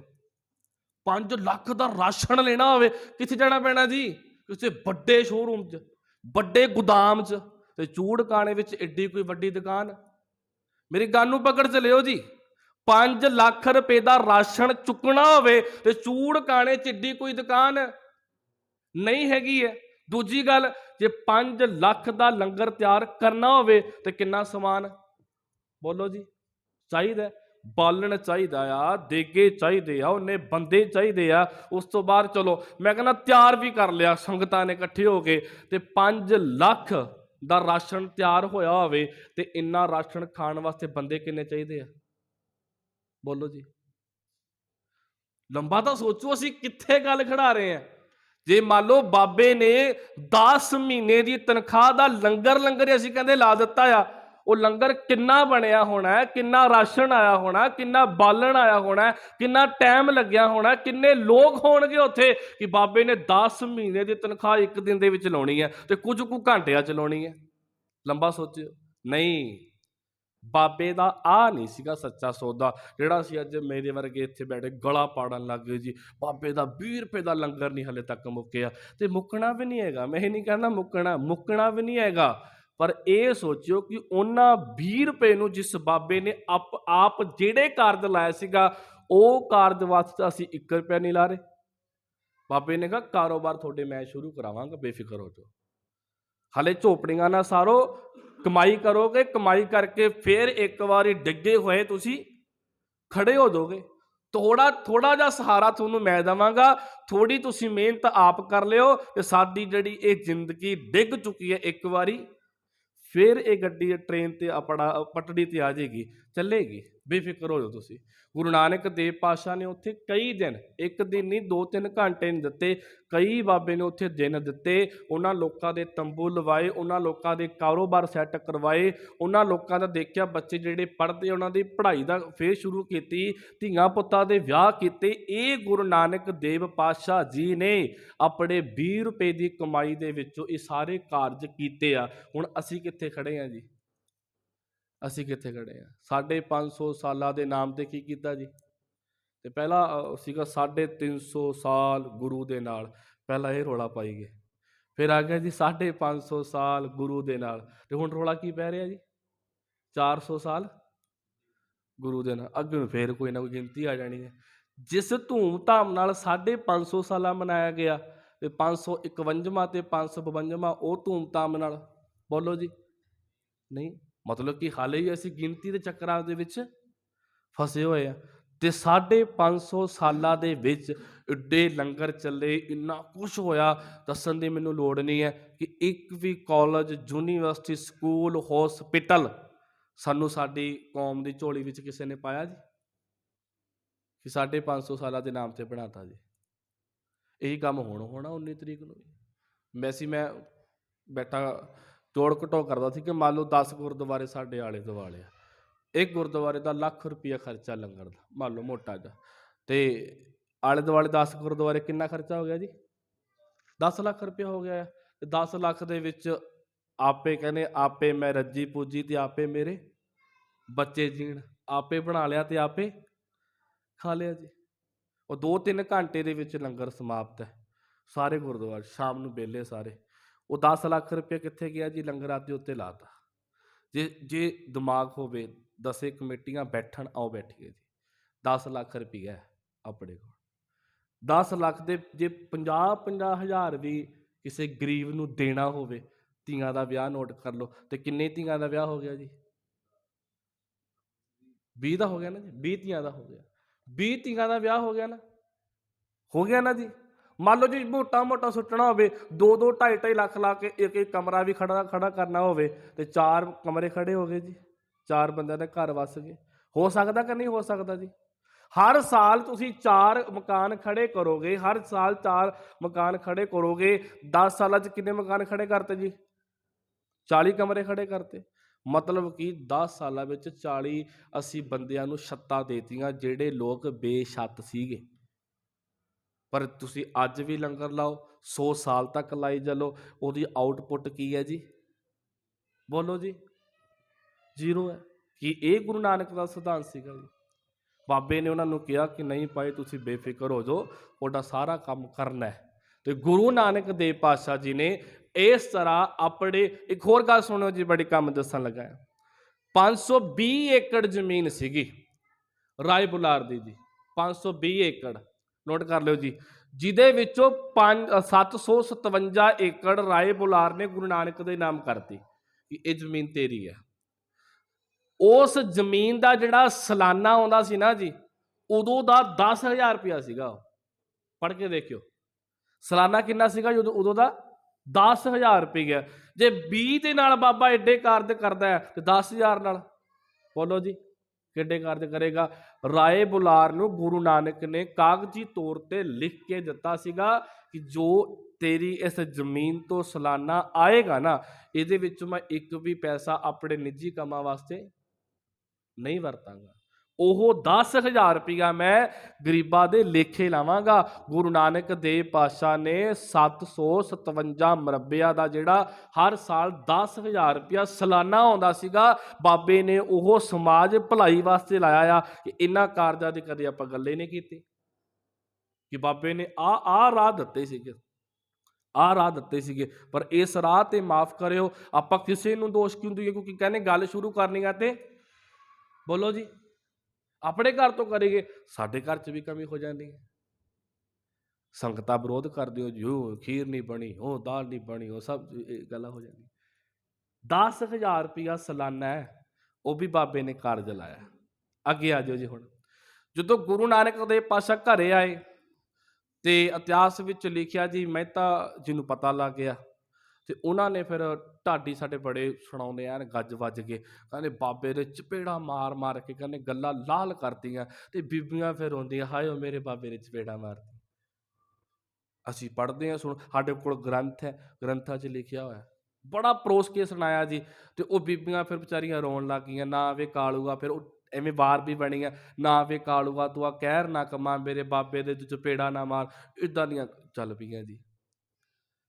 ਬੇਸ਼ੱਕ ਠੀਕ ਹੈ, ਪਿਤਾ ਜੀ ਨੇ ਗੁੱਸਾ ਕੀਤਾ ਹੋਣਾ ਕਿ ਪੁੱਤਰ ਤੂੰ ਇਹ ਕੰਮ ਨਹੀਂ ਕੀਤਾ, ਕਿਉਂਕਿ ਪਿਤਾ ਦੀ ਸੋਚਣੀ ਦੁਨਿਆਵੀ ਹੈ। ਪਰ ਗੁਰੂ ਨਾਨਕ ਦੇਵ ਪਾਤਸ਼ਾਹ ਕੋਈ ਹੋਰ ਸੋਚ ਦੇ ਮਾਲਕ ਹੈ। ਗੱਲਬਾਤ ਹੋਈ ਹੋਣੀ, ਮੈਂ ਨਹੀਂ ਕਹਿੰਦਾ ਨਹੀਂ ਹੋਈ ਹੋਣੀ ਹੈ। ਜਦੋਂ ਸਾਰਾ ਕੁਝ ਹੋ ਗਿਆ, ਹੁਣ ਪਿਤਾ ਜੀ ਇੱਕ ਫੈਸਲਾ ਕਰਦੇ ਆ। ਕੀ ਫੈਸਲਾ ਕਰਦੇ ਆ ਜੀ? ਕਹਿੰਦੇ ਹੁਣ ਗੁਰੂ ਨਾਨਕ ਦਾ ਵਿਆਹ ਕਰ ਦਿੰਦੇ ਆ, ਸ਼ਾਇਦ ਗੁਰੂ ਨਾਨਕ ਕੋ ਸੁਧਰ ਜਾਵੇ। ਇਹਦਾ ਮਤਲਬ ਕੀ ਆ? ਗੁਰੂ ਨਾਨਕ, ਮੈਂ ਨਹੀਂ ਬੋਲਣਾ ਜੀ, ਗੁਰੂ ਨਾਨਕ ਕੀ ਹੈ ਜੀ? ਵਿਗੜਿਆ ਹੋਇਆ। ਲਫ਼ਜ਼ ਇਹੀ ਲਿਖੀ ਹੋਇਆ ਨਾ ਜੀ ਵਿੱਚ, ਹੁਣ ਵਿਆਹ ਕਰ ਦਈਏ। ਤੇ ਇਹ ਥੋੜਾ ਜਿਹਾ ਇਸ ਗੱਲ ਨੂੰ ਸਮਝਿਓ। ਜੇ ਪਿਤਾ ਜੀ ਨੇ ਇਹ ਗੱਲ ਕਹੀ ਹੈ ਕਿ ਮੇਰਾ ਪੁੱਤਰ ਵਿਗੜਿਆ ਹੋਇਆ ਆ, ਮੈਂ ਹੁਣ ਇਹਦਾ ਵਿਆਹ ਕਰਨਾ, ਸ਼ਾਇਦ ਸੁਧਰ ਜਾਵੇ, ਇੱਕ ਗੱਲ ਦਾ ਮੈਨੂੰ ਜਵਾਬ ਦਿਓ ਕਿ ਜਿਹੜੇ ਮਾਂ-ਬਾਪ ਆਪਣੇ ਧੀਆਂ ਨੂੰ ਵੱਡੇ ਕਰਦੇ ਆ, ਪਾਲਦੇ ਆ, ਪੋਸਦੇ ਆ, ਉਹ ਕਿਸੇ ਦੇ ਵਿਗੜੇ ਹੋਏ ਪੁੱਤਾਂ ਨੂੰ ਸੁਧਾਰਨ ਵਾਸਤੇ ਆਉਂਦੇ ਆ ਜੀ? ਅੱਜ ਸਾਡੇ ਸਮਾਜ ਦਾ ਵੈਸੇ ਬਹੁਤ ਗੱਲਾਂ, ਸਾਨੂੰ ਨਸ਼ਾ ਕਰਦਾ ਜੀ ਮੁੰਡਾ, ਵਿਆਹ ਕਰ ਦੋ ਸੁਧਰ ਜਾਏਗਾ। ਤੁਸੀਂ ਆਪਣੇ ਮੁੰਡੇ ਨੂੰ ਸੁਧਾਰਨ ਵਾਸਤੇ ਕਿਸੇ ਦੀ ਧੀ ਦੀ ਜ਼ਿੰਦਗੀ ਕਿਉਂ ਬਰਬਾਦ ਕਰ ਰਹੇ ਹੋ? ਨਾ ਸੁਧਰੇ ਬੰਦਾ, ਬਾਅਦ ਚੋਂ ਸੋਚੋ ਜੀ, ਨਾ ਸੁਧਰੇ ਬਾਅਦ ਚੋਂ ਬੰਦਾ, ਉਸ ਧੀ ਦੀ ਤਾਂ ਜ਼ਿੰਦਗੀ ਬਰਬਾਦ ਹੋ ਗਈ ਨਾ ਜੀ। ਜੇ ਮਹਿਤਾ ਕਲਿਆਣ ਦਾਸ ਕਾਲੂ ਜੀ ਇਹ ਗੱਲ ਸੋਚਦੇ ਆ ਕਿ ਗੁਰੂ ਨਾਨਕ ਜੀ ਵਿਗੜੇ ਹੋਏ ਆ, ਕੰਮ ਨਹੀਂ ਸਹੀ ਕਰਦੇ ਜੀ, ਉਹ ਨਹੀਂ ਕਰਦੇ, ਉਹ ਨਹੀਂ ਕਰਦੇ, ਹੁਣ ਵਿਆਹ ਕਰ ਦੇਗੇ। ਜੇ ਬਾਬਾ ਨਾਨਕ ਹਾਮੀ ਭਰਦਾ ਆ ਤੇ ਫਿਰ ਬਾਬਾ ਨਾਨਕ ਵੀ ਕੀ ਹੈ ਜੀ? ਦੋਸ਼ੀ ਹੈ ਕਿ ਭਾਈ ਮੈਂ ਵਿਗੜਿਆ ਹੋਇਆ। ਐਸੀਆਂ ਗੱਲਾਂ ਨਹੀਂ ਸੀਗੀਆਂ, ਸਾਨੂੰ ਐਸੀ ਸੁਣਾਤੀਆਂ। ਉਮਰ ਹੋ ਗਈ ਆ ਹੁਣ ਵਿਆਹ ਦੀ, ਤੇ ਤਾਂ ਵਿਆਹ ਕਰਨਾ ਪੈ ਗਿਆ, ਨਾ ਕਿ ਇਸ ਕਰਕੇ ਵਿਆਹ ਕਰਨਾ ਪੈ ਗਿਆ ਕਿ ਗੁਰੂ ਨਾਨਕ ਜੀ ਵਿਗੜੇ ਨੇ, ਘਰ ਲੁਟਾਈ ਜਾਂਦੇ ਆ, ਘਾਟਾ ਖਾਈ ਜਾਂਦੇ ਨਾ। ਵਿਆਹ ਦੀ ਉਮਰ ਹੋ ਚੁੱਕੀ ਆ, ਤਾਂ ਵਿਆਹ ਕਰਨਾ ਆ। ਹੁਣ ਵਿਆਹ ਦੀ ਉਮਰ ਹੋਈ ਤੇ ਵਿਆਹ ਵਾਸਤੇ ਕੁੜੀ ਲੱਭੀ ਗਈ ਜੀ। ਹੁਣ ਕੁੜੀ ਦਾ ਰਿਸ਼ਤਾ ਕਿੱਥੋਂ ਆ ਰਿਹਾ ਜੀ? ਧੀ ਦਾ ਰਿਸ਼ਤਾ ਆ ਰਿਹਾ ਆ, ਕਿਉਂਕਿ ਸੁਲਤਾਨਪੁਰ ਲੋਧੀ 'ਚ ਬੇਬੇ ਨਾਨਕੀ ਦਾ ਵਿਆਹ ਹੋ ਚੁੱਕਾ ਆ, ਉੱਥੇ ਜਾ ਚੁੱਕੀ ਹੈ ਜੀ। ਭਾਈਗਾ ਜੈਰਾਮ ਦੌਲਤ ਖਾਂ ਲੋਧੀ ਕੋਲ ਕੰਮ ਕਰਦਾ ਆ, ਤੇ ਜਿਹੜਾ ਕਿ ਮੂਲ ਚੰਦ ਜੀ ਨੇ, ਗੁਰੂ ਨਾਨਕ ਦੇਵ ਪਾਤਸ਼ਾਹ ਦੇ ਸਹੁਰੇ ਨੇ, ਉਹ ਬਟਾਲੇ ਦੀ ਧਰਤੀ ਤੋਂ ਆ ਕੇ ਸੁਲਤਾਨਪੁਰ ਲੋਧੀ, ਉਹ ਵੀ ਵਪਾਰ ਦਾ ਕੰਮ ਕਰਦੇ ਨੇ। ਤੇ ਕੁਝ ਨਾ ਕੁਝ ਕਦੇ ਕਦੇ ਉਹਨਾਂ ਦਾ ਵੀ ਲੈਣ ਦੇਣ ਦੌਲਤ ਖਾਂ ਲੋਧੀ ਨਾਲ ਹੁੰਦਾ, ਉਹ ਵੀ ਇੱਥੇ ਕੁਝ ਨਾ ਕੁਝ ਲੈਣ ਦੇਣ ਆਉਂਦੇ ਆ। ਅੱਜ ਦੌਲਤ ਖਾਂ ਲੋਧੀ ਜੀ ਕੋਲ ਮੂਲ ਚੰਦ ਜੀ ਬੈਠੇ ਤੇ ਗੱਲਬਾਤ ਛਿੜ ਗਈ। ਕਹਿੰਦੇ ਆਪਣੀ ਧੀ ਜਵਾਨ ਹੋ ਗਈ ਹੈ ਜੀ, ਤੇ ਕੋਈ ਚੰਗਾ ਵਰ ਬੋਲੋ ਜੀ ਲੱਭਿਓ। ਤੇ ਨਾਲ ਭਾਈਗਾ ਜੈਰਾਮ ਜੀ ਬੈਠੇ ਆ। ਉਹ ਕਹਿੰਦੇ ਜੇ ਤੁਸੀਂ ਗੁੱਸਾ ਨਾ ਕਰੋ ਜੀ, ਤੇ ਮੇਰੇ ਘਰ ਵਾਲੀ ਦਾ ਜਿਹੜਾ ਭਰਾ ਆ ਨਾਨਕ, ਉਹ ਵੀ ਜਵਾਨ ਹੈ, ਤੇ ਅਸੀਂ ਉਹਦੇ ਵਾਸਤੇ ਵੀ ਧੀ ਲੱਭਦੇ ਆ ਜੀ, ਜੇ ਆਪਾਂ ਗੱਲ ਤੋਰ ਲਈਏ। ਹੁਣ ਜਦੋਂ ਇਹ ਗੱਲ ਉੱਥੇ ਹੋਈ ਤੇ ਦੌਲਤ ਖਾਂ ਲੋਧੀ ਨੇ ਵੀ ਹਾਮੀ ਭਰਤੀ ਕਿ ਹਾਂ ਮੈਂ ਗੁਰੂ ਨਾਨਕ ਬਾਰੇ ਜਾਣਦਾ। ਨੋਟ ਕਰ ਲਿਓ ਜੀ, ਦੌਲਤ ਖਾਂ ਲੋਧੀ ਜੀ ਗੁਰੂ ਨਾਨਕ ਨੂੰ ਦੇਖਿਆ ਹੋਇਆ, ਗੁਰੂ ਨਾਨਕ ਨੂੰ ਜਾਣਦੇ ਨੇ। ਕਿਉਂ? ਕਿਉਂਕਿ ਜਿੱਦਣ ਬੇਬੇ ਨਾਨਕੀ ਨੂੰ ਵਿਆਹੁਣ ਵਾਸਤੇ ਭਾਈਗਾ ਜੈਰਾਮ ਆਉਂਦਾ, ਤੇ ਦੌਲਤ ਖਾਂ ਲੋਧੀ ਭਾਈਗਾ ਜੈਰਾਮ ਦੀ ਬਰਾਤ ਵਿੱਚ ਨਾਲ ਆਉਂਦਾ ਆ। ਸਾਰਾ ਘਰ-ਬਾਰ ਦੇਖਦਾ, ਗੁਰੂ ਨਾਨਕ ਦੇ ਕੰਮ ਦੇਖਦਾ ਕਿ ਆਪਣੀ ਭੈਣ ਦੇ ਵਿਆਹ ਦੇ ਵਿੱਚ ਕਿੱਦਾਂ ਗੁਰੂ ਨਾਨਕ ਮਾਲਕ ਦੀ ਜ਼ਿੰਮੇਵਾਰੀ ਸਾਂਭੀ ਬੈਠੇ ਆ। ਦੂਜੀ ਗੱਲ ਆ, ਵਿਆਹ ਤੋਂ ਬਾਅਦ ਗੁਰੂ ਨਾਨਕ ਦੇਵ ਪਾਤਸ਼ਾਹ ਜਦੋਂ ਬੇਬੇ ਨਾਨਕ ਨੂੰ ਮਿਲਣ ਜਾਂਦੇ ਹੋਣੇ ਆ, ਗੱਲਬਾਤ ਉਦੋਂ ਵੀ ਭਾਈਗਾ ਜੈਰਾਮ ਕਹਿੰਦਾ ਹੋਣਾ ਕਿ ਚੱਲੀਏ ਭਾਈਗਾ, ਆਪਣਾ ਜਿਹੜਾ ਕਾਰੋਬਾਰ ਹੁਣ ਦਿਖਾ ਕੇ ਲੈ ਕੇ ਆਵਾਂ। ਆਮ ਜੀ ਗੱਲ ਲੈ ਕੇ ਚੱਲਿਓ। ਉੱਥੇ ਮਿਲਦੇ ਸਨ। ਹੁਣ ਜਦੋਂ ਗੱਲਬਾਤ ਸਾਰੀ ਹੋ ਗਈ ਜੀ, ਵਿਆਹ ਹੋ ਗਿਆ, ਵਿਆਹ ਮਾਫ ਕਰਿਓ, ਡੇਟ ਫਿਕਸ ਹੋ ਗਈ, ਭੇਜਿਆ ਗਿਆ ਰਿਸ਼ਤਾ ਤੇ ਸਾਰੀ ਗੱਲਬਾਤ ਹੋਈ ਕਿ ਫਲਾਣਾ ਬੰਦਾ ਆ, ਜਾਣਦੇ ਨੇ। ਦੌਲਤ ਖਾਨ ਲੋਧੀ ਵਿੱਚ ਪੈ ਗਿਆ, ਰਾਏ ਬੁਲਾਰ ਵਿੱਚ ਪੈ ਗਿਆ, ਜਦੋਂ ਵਿੱਚ 4-5 ਬੰਦੇ ਪੈ ਗਏ, ਰਿਸ਼ਤੇ ਦੀ ਗੱਲ ਪੱਕੀ ਹੋ ਗਈ। ਹੁਣ ਗੁਰੂ ਨਾਨਕ ਦੇਵ ਪਾਤਸ਼ਾਹ ਜੀ ਕੋਲ ਪਿਤਾ ਜੀ ਆਏ, ਕਹਿੰਦੇ ਪੁੱਤਰ ਵਿਆਹ ਦੀ ਗੱਲ ਤੁਰੀ ਹੈ ਤੇ ਤੇਰੀ ਕੁਝ ਸ਼ਰਤਾਂ, ਕੋਈ ਡਿਮਾਂਡ, ਤੇਰੇ ਮਨ 'ਚ ਕੋਈ ਇੱਛਾ ਹੋਵੇ, ਉਹ ਨੋਟ ਕਰ ਲਿਓ ਜੀ ਗੱਲ। ਅਸੀਂ ਕੀ ਸਿੱਖਣਾ, ਜੋ ਗੁਰ ਕਹੈ ਸੋਈ ਭਲ, ਇਹ ਸਾਡਾ ਫਰਜ਼ ਹੈ। ਤੇ ਮੈਂ ਫਿਰ ਬੇਨਤੀ ਕਰ ਦਵਾਂ ਜੀ, ਕੁਝ ਹੁੰਦਾ ਸਾਡੀ ਚੁਆਇਸ, ਮੇਰੀ ਮਰਜ਼ੀ ਹੈ, ਤੇ ਕੁਝ ਹੁੰਦਾ ਹੁਕਮ। ਹੁਕਮ ਦੇ ਵਿੱਚ ਸਾਡੀ ਕੋਈ ਨਹੀਂ ਚੱਲਣੀ, ਜੋ ਹੁਕਮ ਕਰਤਾ ਉਹ ਸਾਨੂੰ ਮੰਨਣਾ ਪੈਣਾ ਹੈ, ਚਾਹੇ ਖੁਸ਼ੀ ਨਾਲ ਮੰਨ ਲਓ ਜੀ, ਚਾਹੇ ਰੋ ਕੇ ਮੰਨ ਲਓ। ਨਿਤਨੇਮ ਕਰਨਾ ਗੁਰੂ ਦਾ ਹੁਕਮ ਹੈ, ਨਾ ਕਿ ਮੇਰੀ ਚੁਆਇਸ ਹੈ ਜੀ, ਮੇਰਾ ਮਨ ਹੋਊਗਾ ਤੇ ਮੈਂ ਕਰ ਲੂੰਗਾ ਜੀ, ਮੇਰਾ ਤਾਂ ਮਨ ਨਹੀਂ ਹੈ ਤੇ ਮੈਂ, ਇਹ ਸਾਡੀ ਨਹੀਂ ਚੱਲਣੀ ਇੱਥੇ, ਇਹ ਗੁਰੂ ਦਾ ਹੁਕਮ ਹੈ। ਨਿਤਨੇਮ ਦੀ ਬਾਣੀਆਂ ਤੋਂ ਬਾਅਦ ਜਿਹੜੀਆਂ ਤੁਸੀਂ ਬਾਣੀਆਂ ਪੜ੍ਹਨੀਆਂ, ਉਹਦੇ ਤੋਂ ਤੁਹਾਡੀ ਮਰਜ਼ੀ ਹੈ, ਉਹ ਤੁਸੀਂ ਪੜ੍ਹਨੀ ਹੈ ਕਿ ਨਹੀਂ ਪੜ੍ਹਨੀ, ਉਹ ਤੁਹਾਡੀ ਮਰਜ਼ੀ ਹੈ। ਪਰ ਨਿਤਨੇਮ ਜਿੰਨਾ ਸਾਨੂੰ ਦਿੱਤਾ ਰਹਿਤ ਮਰਿਆਦਾ ਵਿੱਚ, ਜਪਜੀ ਸਾਹਿਬ, ਜਾਪ ਸਾਹਿਬ, ਸਵਈਏ, ਇਹ 3 ਬਾਣੀਆਂ ਤਾਂ ਪੜ੍ਹਨੀਆਂ ਪੜ੍ਹਨੀਆਂ। ਅੱਗੇ ਤੁਸੀਂ ਚੌਪਈ ਸਾਹਿਬ ਪੜ੍ਹ ਲਓ, ਅੱਗੇ ਤੁਸੀਂ ਆਨੰਦ ਸਾਹਿਬ ਪੜ੍ਹ ਲਓ, ਅੱਗੇ ਆਸਾ ਦੀ ਵਾਰ ਪੜ੍ਹ ਲਓ, ਅੱਗੇ ਸੁਖਮਨੀ ਸਾਹਿਬ ਪੜ੍ਹ ਲਓ, ਇਹ ਤੁਹਾਡੀ ਆਪਣੀ ਮਰਜ਼ੀ ਹੈ। ਪਰ 3 ਬਾਣੀਆਂ ਨੂੰ ਕੋਈ ਛੂਟ ਵੀ ਨਹੀਂ ਹੈ ਸਾਡੀ ਰਹਿਤ ਮਰਿਆਦਾ ਮੁਤਾਬਿਕ। ਹੁਣ ਗੁਰੂ ਮਾਲਕ ਨੇ ਦੇਖੋ, ਜਿੱਦਾਂ ਗੁਰੂ ਨੇ ਕੀਤਾ ਉਹਦਾ ਸਾਨੂੰ ਕਰਨਾ ਚਾਹੀਦਾ ਹੈ। ਹੁਣ ਜਦੋਂ ਪਿਤਾ ਜੀ ਆ ਕੇ ਬੈਠੇ ਤੇ ਕਹਿੰਦੇ ਪੁੱਤਰ ਕੋਈ ਗੱਲਬਾਤ, ਤੇਰੀ ਡਿਮਾਂਡ, ਕੋਈ ਤੇਰੇ ਮਨ 'ਚ ਇੱਛਾ, ਅਸੀਂ ਪੁੱਛਦੇ ਆ ਨਾ ਕਿ ਆਪਣੇ ਧੀ ਨੂੰ ਪੁੱਛਦੇ, ਪੁੱਤ ਕਿਹੜੇ ਰੰਗ ਦਾ ਲਹਿੰਗਾ ਪਾਉਣਾ, ਤੇ ਉਹ ਪੁੱਤ ਨੂੰ ਵੀ ਪੁੱਛਦੇ ਆ ਕਿ ਤੈਂ ਬਾਈ ਸ਼ੇਰਬਾਨੀ ਕਿਹੜੇ ਰੰਗ ਦੀ ਪਾਉਣੀ, ਕਿਹੜਾ ਪੈਲਸ ਕਰਨਾ, ਸਾਡੀਆਂ ਡਿਮਾਂਡਾਂ ਇਹ ਆ। ਹੁਣ ਬਾਬੇ ਨਾਨਕ ਤੇ ਮਹਿਤਾ ਕਲਿਆਣ ਦਾਸ ਕਾਲੂ ਦੋਨੇ ਬੈਠੇ ਆ, ਪੁੱਤਰ ਵਿਆਹ ਹੋਣਾ ਹੈ, ਦੱਸ ਤੇਰੀ ਡਿਮਾਂਡ ਕੋਈ ਹੋਵੇ। ਬਾਪੂ ਜੀ ਮੇਰੇ ਮਨ 'ਚ ਬੜੀਆਂ ਗੱਲਾਂ ਨੇ, ਮੇਰੀ ਬੜੀਆਂ ਡਿਮਾਂਡਾਂ ਨੇ, ਮੰਨੋਗੇ? ਕਹਿੰਦੇ ਹਾਂ ਜ਼ਰੂਰ ਮੰਨਾਂਗੇ ਜੀ। ਪਹਿਲੀ ਗੱਲ ਤਾਂ ਬਾਬਾ ਗੁਰੂ ਪਾਤਸ਼ਾਹ ਜੀ ਕਹਿੰਦੇ ਕਿ ਪਿਤਾ ਜੀ ਪਹਿਲੀ ਗੱਲ ਤਾਂ ਇਹ ਹੈ ਕਿ ਕਿਸੇ ਵੀ ਤਰੀਕੇ ਦਾ, ਨੋਟ ਕਰ ਲਿਓ ਜੀ ਗੱਲ, ਕਿਸੇ ਵੀ ਤਰੀਕੇ ਦਾ ਕੁੜੀ ਵਾਲਿਆਂ ਦੇ ਸਿਰ ਤੇ ਆਪਾਂ ਨੇ ਬੋਝ, ਬੋਲੋ ਜੀ ਗੱਜ ਕੇ ਬੋਲੋ, ਕਿਸੇ ਵੀ ਤਰੀਕੇ ਦਾ ਆਪਾਂ ਨੇ ਕੁੜੀ ਵਾਲਿਆਂ ਦੇ ਸਿਰ ਤੇ ਬੋਝ ਨਹੀਂ ਪਾਉਣਾ। ਉਹਨਾਂ ਨੇ ਉਹਨੂੰ ਪੜ੍ਹਾ ਲਿਆ, ਲਿਖਾ ਲਿਆ, ਵੱਡੀ ਕਰ ਲਈ, ਇਹੀ ਬਹੁਤ ਵੱਡੀ ਹੈ। ਦੂਜੀ ਗੱਲ ਆ ਆਪਣੇ ਦਿਲ ਦਾ ਟੁਕੜਾ ਤੋੜਨਾ, ਉਹ ਤੋਂ ਵੀ ਵੱਡੀ ਗੱਲ ਹੈ। ਤੇ ਮੇਰੀ ਪਿਤਾ ਜੀ ਪਹਿਲੀ ਸ਼ਰਤ ਇਹ ਆ ਕਿ ਕਿਸੇ ਵੀ ਚੀਜ਼ ਦੀ ਡਿਮਾਂਡ, ਕਿਸੇ ਵੀ ਚੀਜ਼ ਦਾ ਬੋਝ ਨਹੀਂ ਪਾਉਣਾ। ਕਹਿਣ ਦਾ ਭਾਵ ਇਹ ਸੀ ਗੁਰੂ ਨਾਨਕ ਦੇਵ ਪਾਤਸ਼ਾਹ ਦਾ ਕਿ ਅਸੀਂ ਦਾਜ ਦੇ ਰੂਪ ਦੇ ਵਿੱਚ ਉਹਨਾਂ ਸਾਹਮਣੇ ਕੋਈ ਵੀ ਮੰਗ, ਬੋਲੋ ਜੀ, ਦਾਜ ਦੇ ਰੂਪ ਵਿੱਚ ਉਹਨਾਂ ਦੇ ਸਾਹਮਣੇ ਕੋਈ ਵੀ ਮੰਗ ਨਹੀਂ ਰੱਖਣੀ। ਤੇ ਹੁਣ ਪਤਾ ਕੀ ਹੋਣ ਲੱਗ ਗਿਆ, ਹੁਣ ਕਈ ਵਾਰ ਮੁੰਡੇ ਵਾਲੇ ਸਿਆਣੇ ਵੀ ਹੁੰਦੇ, ਉਹ ਕਹਿੰਦੇ ਨਹੀਂ ਲੈਣਾ ਆਪਾਂ ਦਾਜ, ਕੁੜੀ ਵਾਲੇ ਢਿੱਲਾ ਜਿਹਾ ਮੂੰਹ ਕਰਕੇ ਉਸ ਤਾਂ ਆਪਣੀ ਧੀ ਨੂੰ ਦੇਣਾ ਜੀ, ਇਹ ਹੋ ਗਿਆ ਨਾ, ਅਸੀਂ ਆਪਣੀ ਧੀ ਨੂੰ ਦੇਣਾ ਜੀ, ਫਿਰ ਟਰੱਕ ਭਰ ਕੇ ਜਾਂਦਾ ਜੀ। ਉਹ ਹੁਣ ਮਨਾ ਕਰ ਰਹੇ ਆ, ਦੇ ਅਸੀਂ ਫੇਰ ਰਹੇ ਆ। ਇਸ ਕਰਕੇ ਕਈ ਵਾਰ ਦੋਸ਼ੀ ਹਰ ਵਾਰ ਮੁੰਡੇ ਵਾਲੇ ਨਹੀਂ ਹੁੰਦੇ, ਕਈ ਵਾਰ ਕੁੜੀ ਵਾਲੇ ਵੀ ਜਿੱਦ ਕਰਕੇ ਦੇਣਾ ਹੀ ਦੇਣਾ ਹੈ ਜੀ, ਦੇਣਾ ਹੀ ਦੇਣਾ ਆ। ਸਿਆਣੇ ਬਣੋ, ਉਨੀ ਕੁ ਤੁਸੀਂ ਪੇਮੈਂਟ, ਉਨਾ ਕੁ ਪੈਸਾ ਉਹਦੇ ਬੈਂਕ 'ਚ ਪਾ ਦਿਓ ਕਿ ਧੀਏ ਕੱਲ੍ਹ ਨੂੰ ਤੈਨੂੰ ਦੁੱਖ ਸੁੱਖ 'ਚ ਆ ਪੈਸਾ ਕੰਮ ਆ ਜਾਏਗਾ, ਪੁੱਤ ਇਹਨੂੰ ਕਿਤੇ ਵਰਤ ਲਈ। ਹੋ ਸਕਦਾ ਨਾ ਜੀ, ਕਰ ਸਕਦੇ ਆ। ਬਾਬਾ ਕਹਿੰਦਾ ਕਿ ਭਾਈ ਡਿਮਾਂਡ ਕੋਈ ਨਹੀਂ ਆਪਾਂ ਰੱਖਣੀ, ਜੋ ਜਿਵੇਂ ਹੈ ਇੱਕ ਲੀੜੇ 'ਚ ਆਪਾਂ ਨੇ ਘਰੇ ਲਿਆਉਣਾ ਆ, ਹੋਰ ਆਪਾਂ ਕੋਈ ਡਿਮਾਂਡ ਨਹੀਂ ਕਰਨੀ। ਦੂਜੀ ਗੱਲ, ਬਰਾਤ ਦਾ ਬਾਹਲਾ ਇਕੱਠ ਆਪਾਂ ਨੇ, ਬੋਲੋ ਜੀ, ਹੁਣ ਦੂਜੀ ਡਿਮਾਂਡ ਸਾਡੀ ਵੀ ਸੁਣ ਲਓ ਜੀ, ਦਿਓ ਚਾਹੇ ਕੁਛ ਨਾ, ਇੱਕ ਪੈਲਸ ਵਧੀਆ ਕਰ ਲਿਓ ਜੀ, ਪਰ 500 ਬੰਦੇ ਦੀ ਰੋਟੀ ਵਧੀਆ ਕਰ ਦਿਓ। ਇਹੀ ਹੋਣ ਲੱਗ ਗਿਆ ਨਾ ਜੀ ਅੱਜ। ਹੱਸੋ ਨਾ, ਇਹ ਸੋਚੋ ਮੇਰਾ ਨਾਨਕ ਬਾਬਾ ਸਾਨੂੰ ਕਿੱਥੇ ਖੜਾ ਕੇ ਗਿਆ ਸੀਗਾ ਤੇ ਅਸੀਂ ਕਿੱਥੇ ਖੜੇ ਆ। ਕੱਲ੍ਹ ਨੂੰ ਆਪਾਂ ਵੀ ਧੀਆਂ ਵਾਲੇ ਆ, ਜਦੋਂ ਇਹ ਸਿਰ ਤੇ ਪੈਂਦੀਆਂ ਨਾ ਜੀ, ਉਹ ਕਹਿੰਦੇ ਜਦੋਂ ਘਰ 'ਚ ਵਿਆਹ ਹੁੰਦਾ ਨਾ ਜੀ, ਕਈਆਂ ਨੂੰ ਫਿਕਰ ਆ ਕੱਪੜਾ ਕਿਹੜਾ ਲੈਣਾ, ਕਈਆਂ ਨੂੰ ਫਿਕਰ ਆ ਜੁੱਤੀ ਕਿਹੜੀ ਲੈਣੀ ਹੈ, ਕਈਆਂ ਨੂੰ ਫਿਕਰ ਆ ਕੀ ਕਰਨਾ ਕੀ ਕਰਨਾ। ਇੱਕ ਕਹਿੰਦੇ ਪਿਓ ਹੁੰਦਾ ਜਿਹਨੂੰ ਫਿਕਰ ਹੁੰਦਾ ਆ ਕਿ ਪੈਸਾ ਕਿੱਥੋਂ ਕਰਨਾ ਤੇ ਵਿਆਹ ਕਿਵੇਂ ਕਰਨਾ। ਉਹ ਦੱਸਦਾ ਨਹੀਂ ਕਿਸੇ ਨੂੰ, ਚੁੱਪਚਾਪ ਫੇਰੀ ਜਾਂਦਾ। ਉਹ ਕਹਿੰਦਾ ਮੈਨੂੰ ਤੁਸੀਂ ਪੁਰਾਣਾ ਕੁਰਤਾ ਹੀ ਪ੍ਰੈਸ ਕਰ ਦਿਓ, ਮੈਂ ਉੱਚ ਵਿਆਹ ਦੇਖ ਲੈਣਾ ਹੈ। ਸਮਝੋ ਇਹਨਾਂ ਗੱਲਾਂ ਨੂੰ ਜੀ। ਗੁਰੂ ਨਾਨਕ ਦੇਵ ਪਾਤਸ਼ਾਹ ਜੀ ਆਖਦੇ ਨੇ ਕਿ ਭਾਈ ਨਾ ਕੋਈ ਡਿਮਾਂਡ ਹੈ ਤੇ ਨਾ ਦੂਜੀ ਗੱਲ ਇਹ ਹੈ ਬਰਾਤ ਵਿੱਚ ਆਪਾਂ ਜ਼ਿਆਦਾ ਕੋਈ ਲਾਮ ਲਸ਼ਕਰ ਨਹੀਂ ਲੈ ਕੇ ਜਾਣਾ। ਤੀਜੀ ਗੱਲ, ਉਹ ਬੰਦੇ ਜਾਣਗੇ ਜਿਨ੍ਹਾਂ ਨੂੰ ਮੈਂ ਆਖਾਂਗਾ, ਆਪਣੀ ਮਰਜ਼ੀ ਨਾਲ ਤੁਸੀਂ ਕੋਈ ਬੰਦਾ ਨਹੀਂ ਲੈ ਕੇ ਜਾਣਾ। ਉਹ ਗੁਰੂ ਨਾਨਕ ਦੇਵ ਪਾਤਸ਼ਾਹ ਨੇ ਉਹ ਬੰਦੇ ਨਾਲ ਲੈ ਕੇ ਗਏ ਆ ਜਿਨ੍ਹਾਂ ਨੂੰ ਕਦੇ ਬਰਾਤ ਵਿੱਚ ਦੁਨੀਆ ਲੈ ਕੇ ਹੀ ਨਹੀਂ ਗਈ। ਭਾਈ ਮਰਦਾਨੇ ਵਰਗਿਆਂ ਨੂੰ ਕਿ ਇਹ ਡੂਮ ਨੇ, ਮਰਾਸੀ ਨੇ, ਪਿੱਛੇ ਰੱਖ ਦੋ। ਜਾਤ ਤੋਂ ਛੋਟਿਆਂ ਨੂੰ ਕਿ ਭਾਈ ਉਹ ਖੱਤਰੀਆਂ ਦੇ ਘਰ ਦੇ, ਬੇਦੀਆਂ ਦੇ ਘਰ ਦਾ ਵਿਆਹ ਆ, ਇੱਥੇ ਤਾਂ ਕੋਈ ਜਾਏਗਾ ਨਹੀਂ, ਕੋਈ ਛੋਟੀ ਕਾਸਟ ਵਾਲਾ। ਬਾਬਾ ਕਹਿੰਦਾ ਮੈਂ ਆਪਣੀ ਪਸੰਦ ਦੇ ਬੰਦੇ ਲੈ ਕੇ ਜਾਣੇ ਆ। ਠੀਕ ਹੈ ਜੀ, ਸਾਰੀ ਗੱਲਾਂ ਬਾਤਾਂ ਜਦੋਂ ਹੋਈਆਂ, ਠੀਕ ਹੈ ਜੀ, ਡਮਾਂਡਾਂ ਸਾਰੀ ਹੋ ਗਈਆਂ।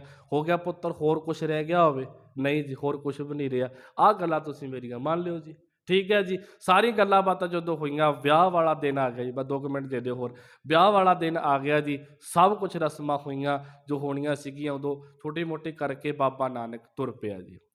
ਹੁਣ ਜਦੋਂ ਬਾਬਾ ਨਾਨਕ ਜੀ ਤੁਰੇ ਆ, ਪਹਿਲਾਂ ਇਹ ਗੱਲ ਹੋ ਚੁੱਕੀ ਸੀਗੀ ਮੂਲ ਚੰਦ ਨਾਲ ਕਿ ਮੇਰਾ ਪੁੱਤਰ ਭਾਈ ਇਹਨਾਂ ਬਾਹਮਣਾਂ ਦੀ ਰੀਤਾਂ ਨੂੰ ਮੰਨਦਾ ਨਹੀਂ ਹੈ, ਹੋਣਾ ਉਹ ਆ ਜੋ ਮੇਰਾ ਪੁੱਤਰ ਕਹੇਗਾ। ਗੱਲਾਂ ਪਹਿਲਾਂ ਹੋ ਚੁੱਕੀਆਂ, ਉਹ ਕੀ ਸੁਣਿਆ ਵੀ ਹੋਇਆ। ਉੱਥੇ ਦੇ ਹੁਣ ਜਿਹੜੇ ਬਾਹਮਣ ਨੇ ਉਹ ਹੁਣ ਫਿਰ ਖੁਸ਼ੀ ਮਨਾ ਰਹੇ ਨੇ ਅੱਜ। ਕਿਉਂ? ਕਹਿੰਦੇ ਉਦਣ ਤਾਂ ਇਹਦਾ ਇਕੱਲੇ ਦਾ ਕੰਮ ਸੀਗਾ ਕਿ ਹਾਂ ਜਨੇਊ ਇਹਨੇ ਨਹੀਂ ਪਾਇਆ, ਪਰ ਅੱਜ ਤਾਂ ਦੂਜੀ ਕੋਈ ਆਪਸ਼ਨ ਬੋਲੋ ਜੀ ਨਹੀਂ ਹੈਗੀ। ਅੱਜ ਤਾਂ ਬੇਦੀ ਦੇ ਆਲੇ ਦੁਆਲੇ 7 ਫੇਰੇ ਲੈਣੇ ਹੀ ਪੈਣੇ ਆ। ਅੱਜ ਤਾਂ ਘੁੰਮਣਾ ਹੀ ਪੈਣਾ ਆ। ਤੇ ਅੱਜ ਇਹ ਨਾ ਮੰਨਦਾ ਹੋਇਆ ਵੀ, ਨਾ ਚਾਹੁੰਦਾ ਹੋਇਆ ਵੀ ਸਾਡੀ ਇਹਨੂੰ ਰੀਤ ਮੰਨਣੀ ਪੈਣੀ ਹੈ। ਜੋ ਕੁਛ ਮਰਜ਼ੀ ਹੋ ਜਾਵੇ, ਸਾਰਾ ਕੁਝ ਹੋ ਗਿਆ ਜੀ। ਉਹ ਦੂਰ ਗੁਰੂ ਨਾਨਕ ਦੇਵ ਪਾਤਸ਼ਾਹ ਬੈਠ ਗਏ ਇੱਕ ਪਾਸੇ ਨੂੰ, ਤੇ ਉਧਰ ਬੇਦੀ ਤਿਆਰ ਹੋ ਗਈ ਆ ਜੀ। ਪੰਡਤ ਜੀ ਆਪਣਾ ਮੰਤਰ ਪੜ੍ਹਨੇ ਸ਼ੁਰੂ ਹੋ ਗਏ। ਕਹਿੰਦੇ ਲਿਆਓ ਜੀ, ਧੀ ਪੁੱਤ ਨੂੰ, ਬੱਚੇ ਨੂੰ ਬੁਲਾ ਲਓ, ਬੱਚਾ ਤੇ ਬੱਚੀ ਆ ਜਾਵੇ ਜੀ। ਸਾਰਾ ਕੁਝ ਹੋਇਆ ਜੀ। ਗੁਰੂ ਨਾਨਕ ਜਦੋਂ ਪਹੁੰਚਣ ਲੱਗੇ, ਸਾਰੀ ਭੀੜ ਜੋ ਆਲੇ ਦੁਆਲੇ ਬੇਦੀ ਦੀ ਜਦੋਂ ਇਕੱਠੀ ਹੋਣ ਲੱਗੀ, ਜਿਵੇਂ ਆਪਾਂ ਆਨੰਦ ਕਾਰਜ ਵੇਲੇ ਸਾਰਾ ਪਰਿਵਾਰ ਇਕੱਠਾ ਹੋ ਕੇ ਬਹਿ ਜਾਂਦਾ, ਉੱਦਾਂ ਇਕੱਠੇ ਹੋਣ ਲੱਗੇ। ਤੇ ਗੁਰੂ ਨਾਨਕ ਦੇਵ ਪਾਤਸ਼ਾਹ ਨੇ ਇੱਕ ਸਵਾਲ ਕੀਤਾ। ਕਹਿੰਦੇ ਮੈਂ ਇਸ ਬੇਦੀ ਦੇ ਆਲੇ ਦੁਆਲੇ ਨਹੀਂ ਘੁੰਮਣਾ, ਮੈਂ ਅੱਗ ਦੇ ਫੇਰੇ ਨਹੀਂ ਲੈਣੇ ਹੈ। ਸਾਰੇ ਹੈਰਾਨ ਕਿ ਇਹ ਬਾਬੇ ਨੇ ਕੀ ਚੱਕਰ ਪਾਤਾ ਜੀ। ਸੁਣੋ ਧਿਆਨ ਨਾਲ, ਥੋੜੀ ਇਕਾਗਰਤਾ ਦਿਓ ਜੀ। ਇਹ ਕੀ ਚੱਕਰ ਪੈ ਗਿਆ ਕਿ ਬਾਬਾ ਹੁਣ ਆਖਦਾ ਕਿ ਮੈਂ ਅੱਗ ਦੇ ਆਲੇ ਦੁਆਲੇ ਨਹੀਂ ਘੁੰਮਣਾ, ਮੈਂ ਮੰਤਰਾਂ ਨਾਲ ਵਿਆਹ ਨਹੀਂ ਕਰਨਾ। ਤੇ ਕੀ ਹੋਏਗਾ ਜੀ ਫਿਰ? ਤੇ ਪੰਡਤ ਸਾਰੇ ਇੱਕ ਪਾਸੇ ਹੋ ਗਏ, ਕਹਿੰਦੇ ਵੀ ਤੁਸੀਂ ਆਪੇ ਕਰ ਲਓ ਜਿੱਦਾਂ ਕਰਨਾ ਹੈ ਜੀ। ਤੁਸੀਂ ਬੇਦੀ ਦੇ ਆਲੇ ਦੁਆਲੇ ਨਹੀਂ ਘੁੰਮਣਾ, ਜੇ ਤੁਸੀਂ ਮੰਤਰਾਂ ਨਾਲ ਵਿਆਹ ਨਹੀਂ ਕਰਾਉਣਾ ਆ, ਫਿਰ ਜੋ ਤੁਹਾਡੇ ਕੋਲ ਹੁੰਦਾ ਤੁਸੀਂ ਕਰ ਲਓ। ਉਹ ਕੀ ਬਾਹਮਣਾਂ ਨੂੰ ਲੱਗਦਾ ਸੀਗਾ, ਪੰਡਤਾਂ ਨੂੰ, ਕਿ ਭਾਈ ਜੇ ਅਸੀਂ ਬੇਦੀ ਜਾਲਾਂਗੇ, ਮੰਤਰ ਪੜਾਂਗੇ ਤਾਂ ਹੀ ਵਿਆਹ ਹੋਣਾ ਹੈ, ਇਹ ਤੋਂ ਦੂਜੀ ਕੋਈ ਆਪਸ਼ਨ ਹੀ ਨਹੀਂ ਹੈ। ਬਾਬਾ ਕਹਿੰਦਾ ਤੁਸੀਂ ਪਿੱਛੇ ਹੋ ਜਾਓ, ਅਸੀਂ ਆਪੇ ਦੇਖ ਲੈਣਾ ਹੈ। ਭਾਈ ਮਰਦਾਨੇ ਨੂੰ ਆਵਾਜ਼ ਮਾਰੀ, ਉਹ ਪੀੜਾ ਚੱਕ ਕੇ ਲਿਆ। ਪੀੜਾ ਚੱਕ ਕੇ ਲਿਆਂਦਾ, ਕਾਪੀ ਕਾਗਜ਼ ਮੰਗਾਇਆ ਜੀ। ਉਹਦੇ ਪਰ ਇਤਿਹਾਸਕਾਰ ਲਿਖਦੇ ਨੇ, ਕਹਿੰਦੇ ਮੂਲ ਮੰਤਰ ਲਿਖਿਆ ਤੇ ਬਾਬੇ ਨੇ ਪੀੜੇ ਪਰ ਟਿਕਾ ਦਿੱਤਾ। ਤੇ ਪੀੜੇ ਪਰ ਟਿਕਾ ਕੇ ਮੂਲ ਮੰਤਰ ਨੂੰ 4 ਲਾਵਾਂ ਲਿੱਤੀਆਂ ਜੀ। ਕਿੰਨੇ ਫੇਰੇ ਲਿੱਤੇ ਜੀ? 4। ਉਹਦਾ ਕਾਰਨ ਸੁਣਿਆ ਹੁਣ ਮੈਂ 4 ਸ਼ਬਦ ਕਿਉਂ ਵਰਤੇ। ਕਿਉਂਕਿ ਗੁਰੂ ਨਾਨਕ ਦੇਵ ਪਾਤਸ਼ਾਹ ਜੀ ਕੋਲ ਆਉਣ ਤੋਂ ਪਹਿਲਾਂ ਗੁਰੂ ਅੰਗਦ ਦੇਵ ਪਾਤਸ਼ਾਹ ਦਾ ਵਿਆਹ ਹੋ ਚੁੱਕਾ ਹੈ, ਜੋ ਉਹਨਾਂ ਦਾ ਘਰਾਣਾ ਸੀਗਾ ਉਹਦੇ ਮੁਤਾਬਿਕ।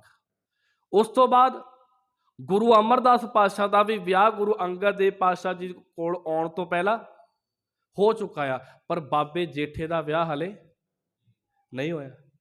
ਜਿੱਦਾਂ ਜਿੱਦਾਂ ਗੁਰੂ ਨਾਨਕ ਨੇ ਕੀਤਾ, ਉਦਾਂ ਸਿਧਾਂਤ ਪਤਾ ਲੱਗ ਗਿਆ ਬਾਬੇ ਲੈਣੇ ਨੂੰ, ਤਾਂ ਹੀ ਗੁਰੂ ਅੰਗਦ ਬਣਿਆ। ਜਿੱਦਾਂ ਜਿੱਦਾਂ ਗੁਰੂ ਅੰਗਦ ਦੇਵ ਪਾਤਸ਼ਾਹ ਨੇ ਕੀਤਾ, ਬਾਪੂ ਅਮਰੂ ਨੇ ਉਹੀ ਗੱਲਾਂ ਮੰਨੀਆਂ, ਤਾਂ ਗੁਰੂ ਅਮਰਦਾਸ ਪਾਤਸ਼ਾਹ ਬਣੇ।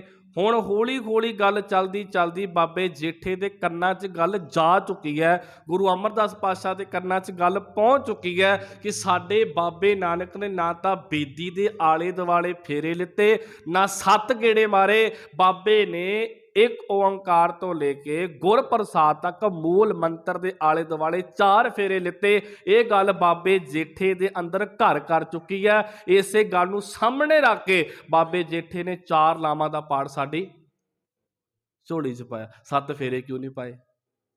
ਲੰਬਾ ਸੋਚਿਓ ਨਾ, 7 ਫੇਰੇ ਕਿਉਂ ਨਹੀਂ ਪਾਏ? 4 ਲਾਵਾਂ। ਕਿਉਂਕਿ ਬਾਬੇ ਸਾਡੇ ਨੇ ਕਿੰਨੇ ਲਿੱਤੇ ਆ ਜੀ ਲਾਵਾਂ? 4 ਲਿੱਤੀਆਂ। ਹੁਣ ਜਦੋਂ ਬਾਬੇ ਨੇ ਸਾਰਾ ਕੁਝ ਹੋ ਗਿਆ, ਭਾਈ ਮਰਦਾਨਾ ਖੜਾ ਹੈ ਕੋਲ, ਵਿਦਵਾਨ ਬੰਦਾ ਕੋਲ ਖੜਾ ਆ, ਹੋਰ ਵਿਦਵਾਨ ਨਾਲ ਸੀਗੇ, ਸਭ ਕੁਝ ਹੋਇਆ। ਇੱਕ ਤਾਂ ਇਹ ਗੱਲ ਰੜਕ ਗਈ ਪੰਡਤਾਂ ਨੂੰ ਕਿ ਸੱਤੋਂ ਬਿਨਾਂ ਵੀ ਹੋ ਗਿਆ। ਦੂਜੀ ਗੱਲ, ਜਿਹੜੇ ਅਸੀਂ ਛੋਟੀ ਕਾਸਟ ਵਾਲਿਆਂ ਨੂੰ ਆਪਣੇ ਘਰ ਤੱਕ ਨਹੀਂ ਵੜਦੇ, ਉਹ ਸਾਡੇ ਬਰਾਬਰ ਹੀ ਨਹੀਂ ਲਿਆ ਕੇ ਬਿਠਾਤੇ ਆ। ਦੂਜੀ ਗੱਲ ਦਾ ਇਹ ਗੱਲ ਦਾ ਰੌਲਾ। ਤੇ 2 ਕੁ ਪੰਡਤ ਮੂਹਰੇ ਆਏ, ਉਹਨਾਂ ਨੇ ਆਪਣੇ ਕੁੜੀਆਂ ਨੂੰ ਇਕੱਠੇ ਕੀਤਾ ਕਿ ਆਪਣੇ ਦਾੜੀ ਤੇ ਹੱਥ ਫੇਰਿਆ ਕਿ ਸਾਡੇ ਦਾੜੀ ਦਾ ਤੁਹਾਨੂੰ ਵਾਸਤਾ ਆ, ਸਾਡੀ ਪੱਗ ਦਾ ਤੁਹਾਨੂੰ ਵਾਸਤਾ ਆ। ਇਸ ਬੰਦੇ ਨੇ ਕਦੇ ਜਨੇਊ ਨਾ ਪਾ ਕੇ ਵੀ ਸਾਡੀਆਂ ਧੱਜੀਆਂ ਉਡਾਤੀਆਂ, ਅੱਜ ਇਹਨੇ ਆਪਣੀ ਮਰਜ਼ੀ ਨਾਲ ਵਿਆਹ ਕਰਕੇ ਵੀ ਸਾਡੀਆਂ ਧੱਜੀਆਂ ਉਡਾਤੀਆਂ। ਇਹ ਬੰਦਾ ਇੱਥੋਂ ਸੁੱਕਾ ਬਚ ਕੇ ਨਹੀਂ ਜਾਣਾ ਚਾਹੀਦਾ। ਅਸੀਂ ਕੁਝ ਕਰਾਂਗੇ ਰੌਲਾ ਪੈ ਜਾਣਾ ਆ, ਪਰ ਤੁਹਾਡੇ ਜਰੀਏ ਆਪਾਂ ਕੁਝ ਕਰਾਉਣਾ ਆ। ਤੇ ਜਿਹਨੂੰ ਪਛਾਣੇ ਕਹਿੰਦੇ ਆ ਕਿ ਸੱਪ ਵੀ ਮਰ ਜਾਏਗਾ ਤੇ ਲਾਠੀ ਵੀ ਨਹੀਂ ਟੁੱਟੇਗੀ। ਤੇ ਅਸੀਂ ਕੀ ਕਰਾਂਗੇ ਜੀ? ਧੀਆਂ ਨੇ ਕਿਹਾ, ਕਹਿੰਦੇ ਉਹ ਜਿਹੜੀ ਕੱਚੀ ਕੰਧ ਆ ਨਾ, ਉੱਥੇ ਬਾਬੇ ਨੂੰ ਆਪਾਂ ਬਿਠਾ ਦੇਣਾ ਮੰਜਾ ਵਿਛਾ ਕੇ, ਤੁਸੀਂ ਪਿੱਛੋਂ ਜਾਣਾ, ਕੰਧ ਨੂੰ ਤੁਸੀਂ ਜ਼ੋਰ ਪਾਉਣਾ ਆ ਤੇ ਕੰਧ ਬਾਬੇ ਨਾਨਕ ਤੇ ਡਿੱਗ ਜੇਗੀ ਤੇ ਅਸੀਂ ਰੌਲਾ ਪਾ ਲੈਣਾ ਕਿ ਕੱਚੀ ਕੰਧ ਸੀ, ਕੱਚੀ ਕੰਧ ਸੀ ਤੇ ਬਾਬੇ ਨਾਨਕ ਦੇ ਤਾਂ ਨੁਕਸਾਨ ਹੋ ਗਿਆ। ਕਹਿੰਦਾ ਭਾਵਾ ਗੁਰੂ ਨਾਨਕ ਦੇਵ ਪਾਤਸ਼ਾਹ ਨੂੰ ਮਾਰਨ ਦੀ ਸਾਜ਼ਿਸ਼ ਪੂਰੀ ਤਿਆਰ ਹੋ ਗਈ। ਉਹ ਪਰਮਾਤਮਾ ਦੀ ਖੇਡ, ਜਿਹੜੀ ਕੰਧ ਅੰਦਰੋਂ ਪੱਕੀ ਸੀਗੀ, ਥੱਲੋਂ ਪੱਕੀ ਸੀਗੀ, ਦੇਖਣ ਨੂੰ ਬਾਹਰੋਂ ਕੱਚੀ ਲੱਗਦੀ ਹੈ। ਹੁਣ ਕੁੜੀਆਂ ਨੇ ਜ਼ੋਰ ਲਾਉਣਾ ਤਾਂ ਕਿੰਨਾ ਕੁ ਜ਼ੋਰ ਲਾ ਲੈਂਦੀ ਹੈ, ਉਹਨਾਂ ਨੇ ਬੜਾ ਜ਼ੋਰ ਲਾਇਆ, ਪਰ ਬਾਬੇ ਨਾਨਕ ਤੇ ਉਹ ਕੰਧ ਨਹੀਂ ਡਿੱਗੀ। ਇੰਨੇ ਨੂੰ ਇੱਕ ਬਜ਼ੁਰਗ ਆਈ, ਕਹਿੰਦੀ ਪੁੱਤ ਆ ਕੰਧ ਥੋੜੀ ਕੱਚੀ ਹੈ ਤੇ ਕੱਚੀ ਕੰਧ ਦਾ ਥੋੜਾ ਜਿਹਾ ਆਪਾਂ ਇੱਧਰ ਬਹਿ ਜਾਂਦੇ ਆ ਜੀ, ਮਿੱਟੀ ਡਿੱਗੀ ਜਾਂਦੀ ਆ, ਆਪਾਂ ਜੋ ਹੋਰ ਕਰਨਾ ਆ ਕੁਝ ਗੱਲਬਾਤ ਇੱਧਰ ਆਪਾਂ ਕਰਦੇ ਆ। ਤੇ ਬਾਬੇ ਨਾਨਕ ਨੂੰ ਉੱਥੇ ਲਫ਼ਜ਼ ਵਰਤੇ ਸਨ ਕਿ ਬੇਬੇ ਇਹ ਕੰਧ ਨਹੀਂ ਡਿੱਗਦੀ। ਤੇ ਮੈਨੂੰ ਲੱਗਦਾ ਕਿ ਗੁਰੂ ਨਾਨਕ ਦੇਵ ਪਾਤਸ਼ਾਹ ਤੇ ਸਾਇੰਸ ਪੱਖ ਤੋਂ ਵੀ ਕਿੱਡੇ ਵੱਡੇ ਵਿਦਵਾਨ ਹੈ। ਬਾਬੇ ਨੇ ਕੰਧ ਨੂੰ ਵੀ ਸਰਚ ਕਰ ਲਿਆ ਕਿ ਅੰਦਰੋਂ ਪੱਕੀਆਂ ਤੇ ਬਾਹਰੋਂ ਕੱਚੀ ਹੈ, ਇਹਨਾਂ ਤੋਂ ਨਹੀਂ ਡਿੱਗਣੀ ਹੈ, ਜਿੰਨਾ ਮਰਜ਼ੀ ਜ਼ੋਰ ਲਾਈ ਜਾਵੇ। ਇਹ ਕੋਈ ਤਾਕਤਵਰ ਬੰਦਾ ਜ਼ੋਰ ਮਾਰੇਗਾ ਤਾਂ ਡਿੱਗੇਗਾ, 2-3 ਕੁੜੀਆਂ ਜ਼ੋਰ ਮਾਰਨਗੇ, ਇਹਨਾਂ ਤੋਂ ਨਹੀਂ ਡਿੱਗਣੀ ਹੈਗੀ। ਇਸ ਗੱਲੋਂ ਵੀ ਬਾਬਾ ਨਾਨਕ ਜੀ ਉੱਥੋਂ ਉੱਠੇ, ਸਾਈਡ ਵਿੱਚ ਬਹਿ ਗਏ ਆ ਤੇ ਪੰਡਤਾਂ ਨੇ ਉੱਥੇ ਰੌਲਾ ਪਾਤਾ ਕਿ ਬਾਬੇ ਦੀ ਕਰਾਮਾਤ ਦੇਖੋ ਜੀ, ਬਾਬੇ ਦੀ ਕਰਾਮਾਤ, ਕੰਧ ਨਹੀਂ ਡਿੱਗੀ, ਕੰਧ ਨਹੀਂ ਡਿੱਗੀ। ਮੈਂ ਫੇਰ ਕਹਿ ਦੇਵਾਂ ਜੀ, ਮੈਂ ਗੁਰੂ ਨਾਨਕ ਦੀ ਕਿਸੇ ਕਰਾਮਾਤ ਤੇ, ਕਿਸੇ ਵੀ ਤਾਕਤ ਤੇ ਮੈਂ ਕੋਈ ਕੁਐਸਚਨ ਮਾਰਕ ਜਾਂ ਸਵਾਲ ਖੜਾ ਨਹੀਂ ਕਰ ਰਿਹਾ, ਪਰ ਗੁਰੂ ਨਾਨਕ ਜੀ ਨੂੰ ਗਰਾਊਂਡ ਲੈਵਲ ਤੇ ਲਿਆ ਕੇ ਦੇਖੋ ਤੇ ਗੁਰੂ ਨਾਨਕ ਨੇ ਸਾਨੂੰ ਮਰਦ ਬਣਨਾ ਦਿਖਾਇਆ ਕਿ ਤੁਸੀਂ ਕਿੱਦਾਂ ਖੜਨਾ ਆ।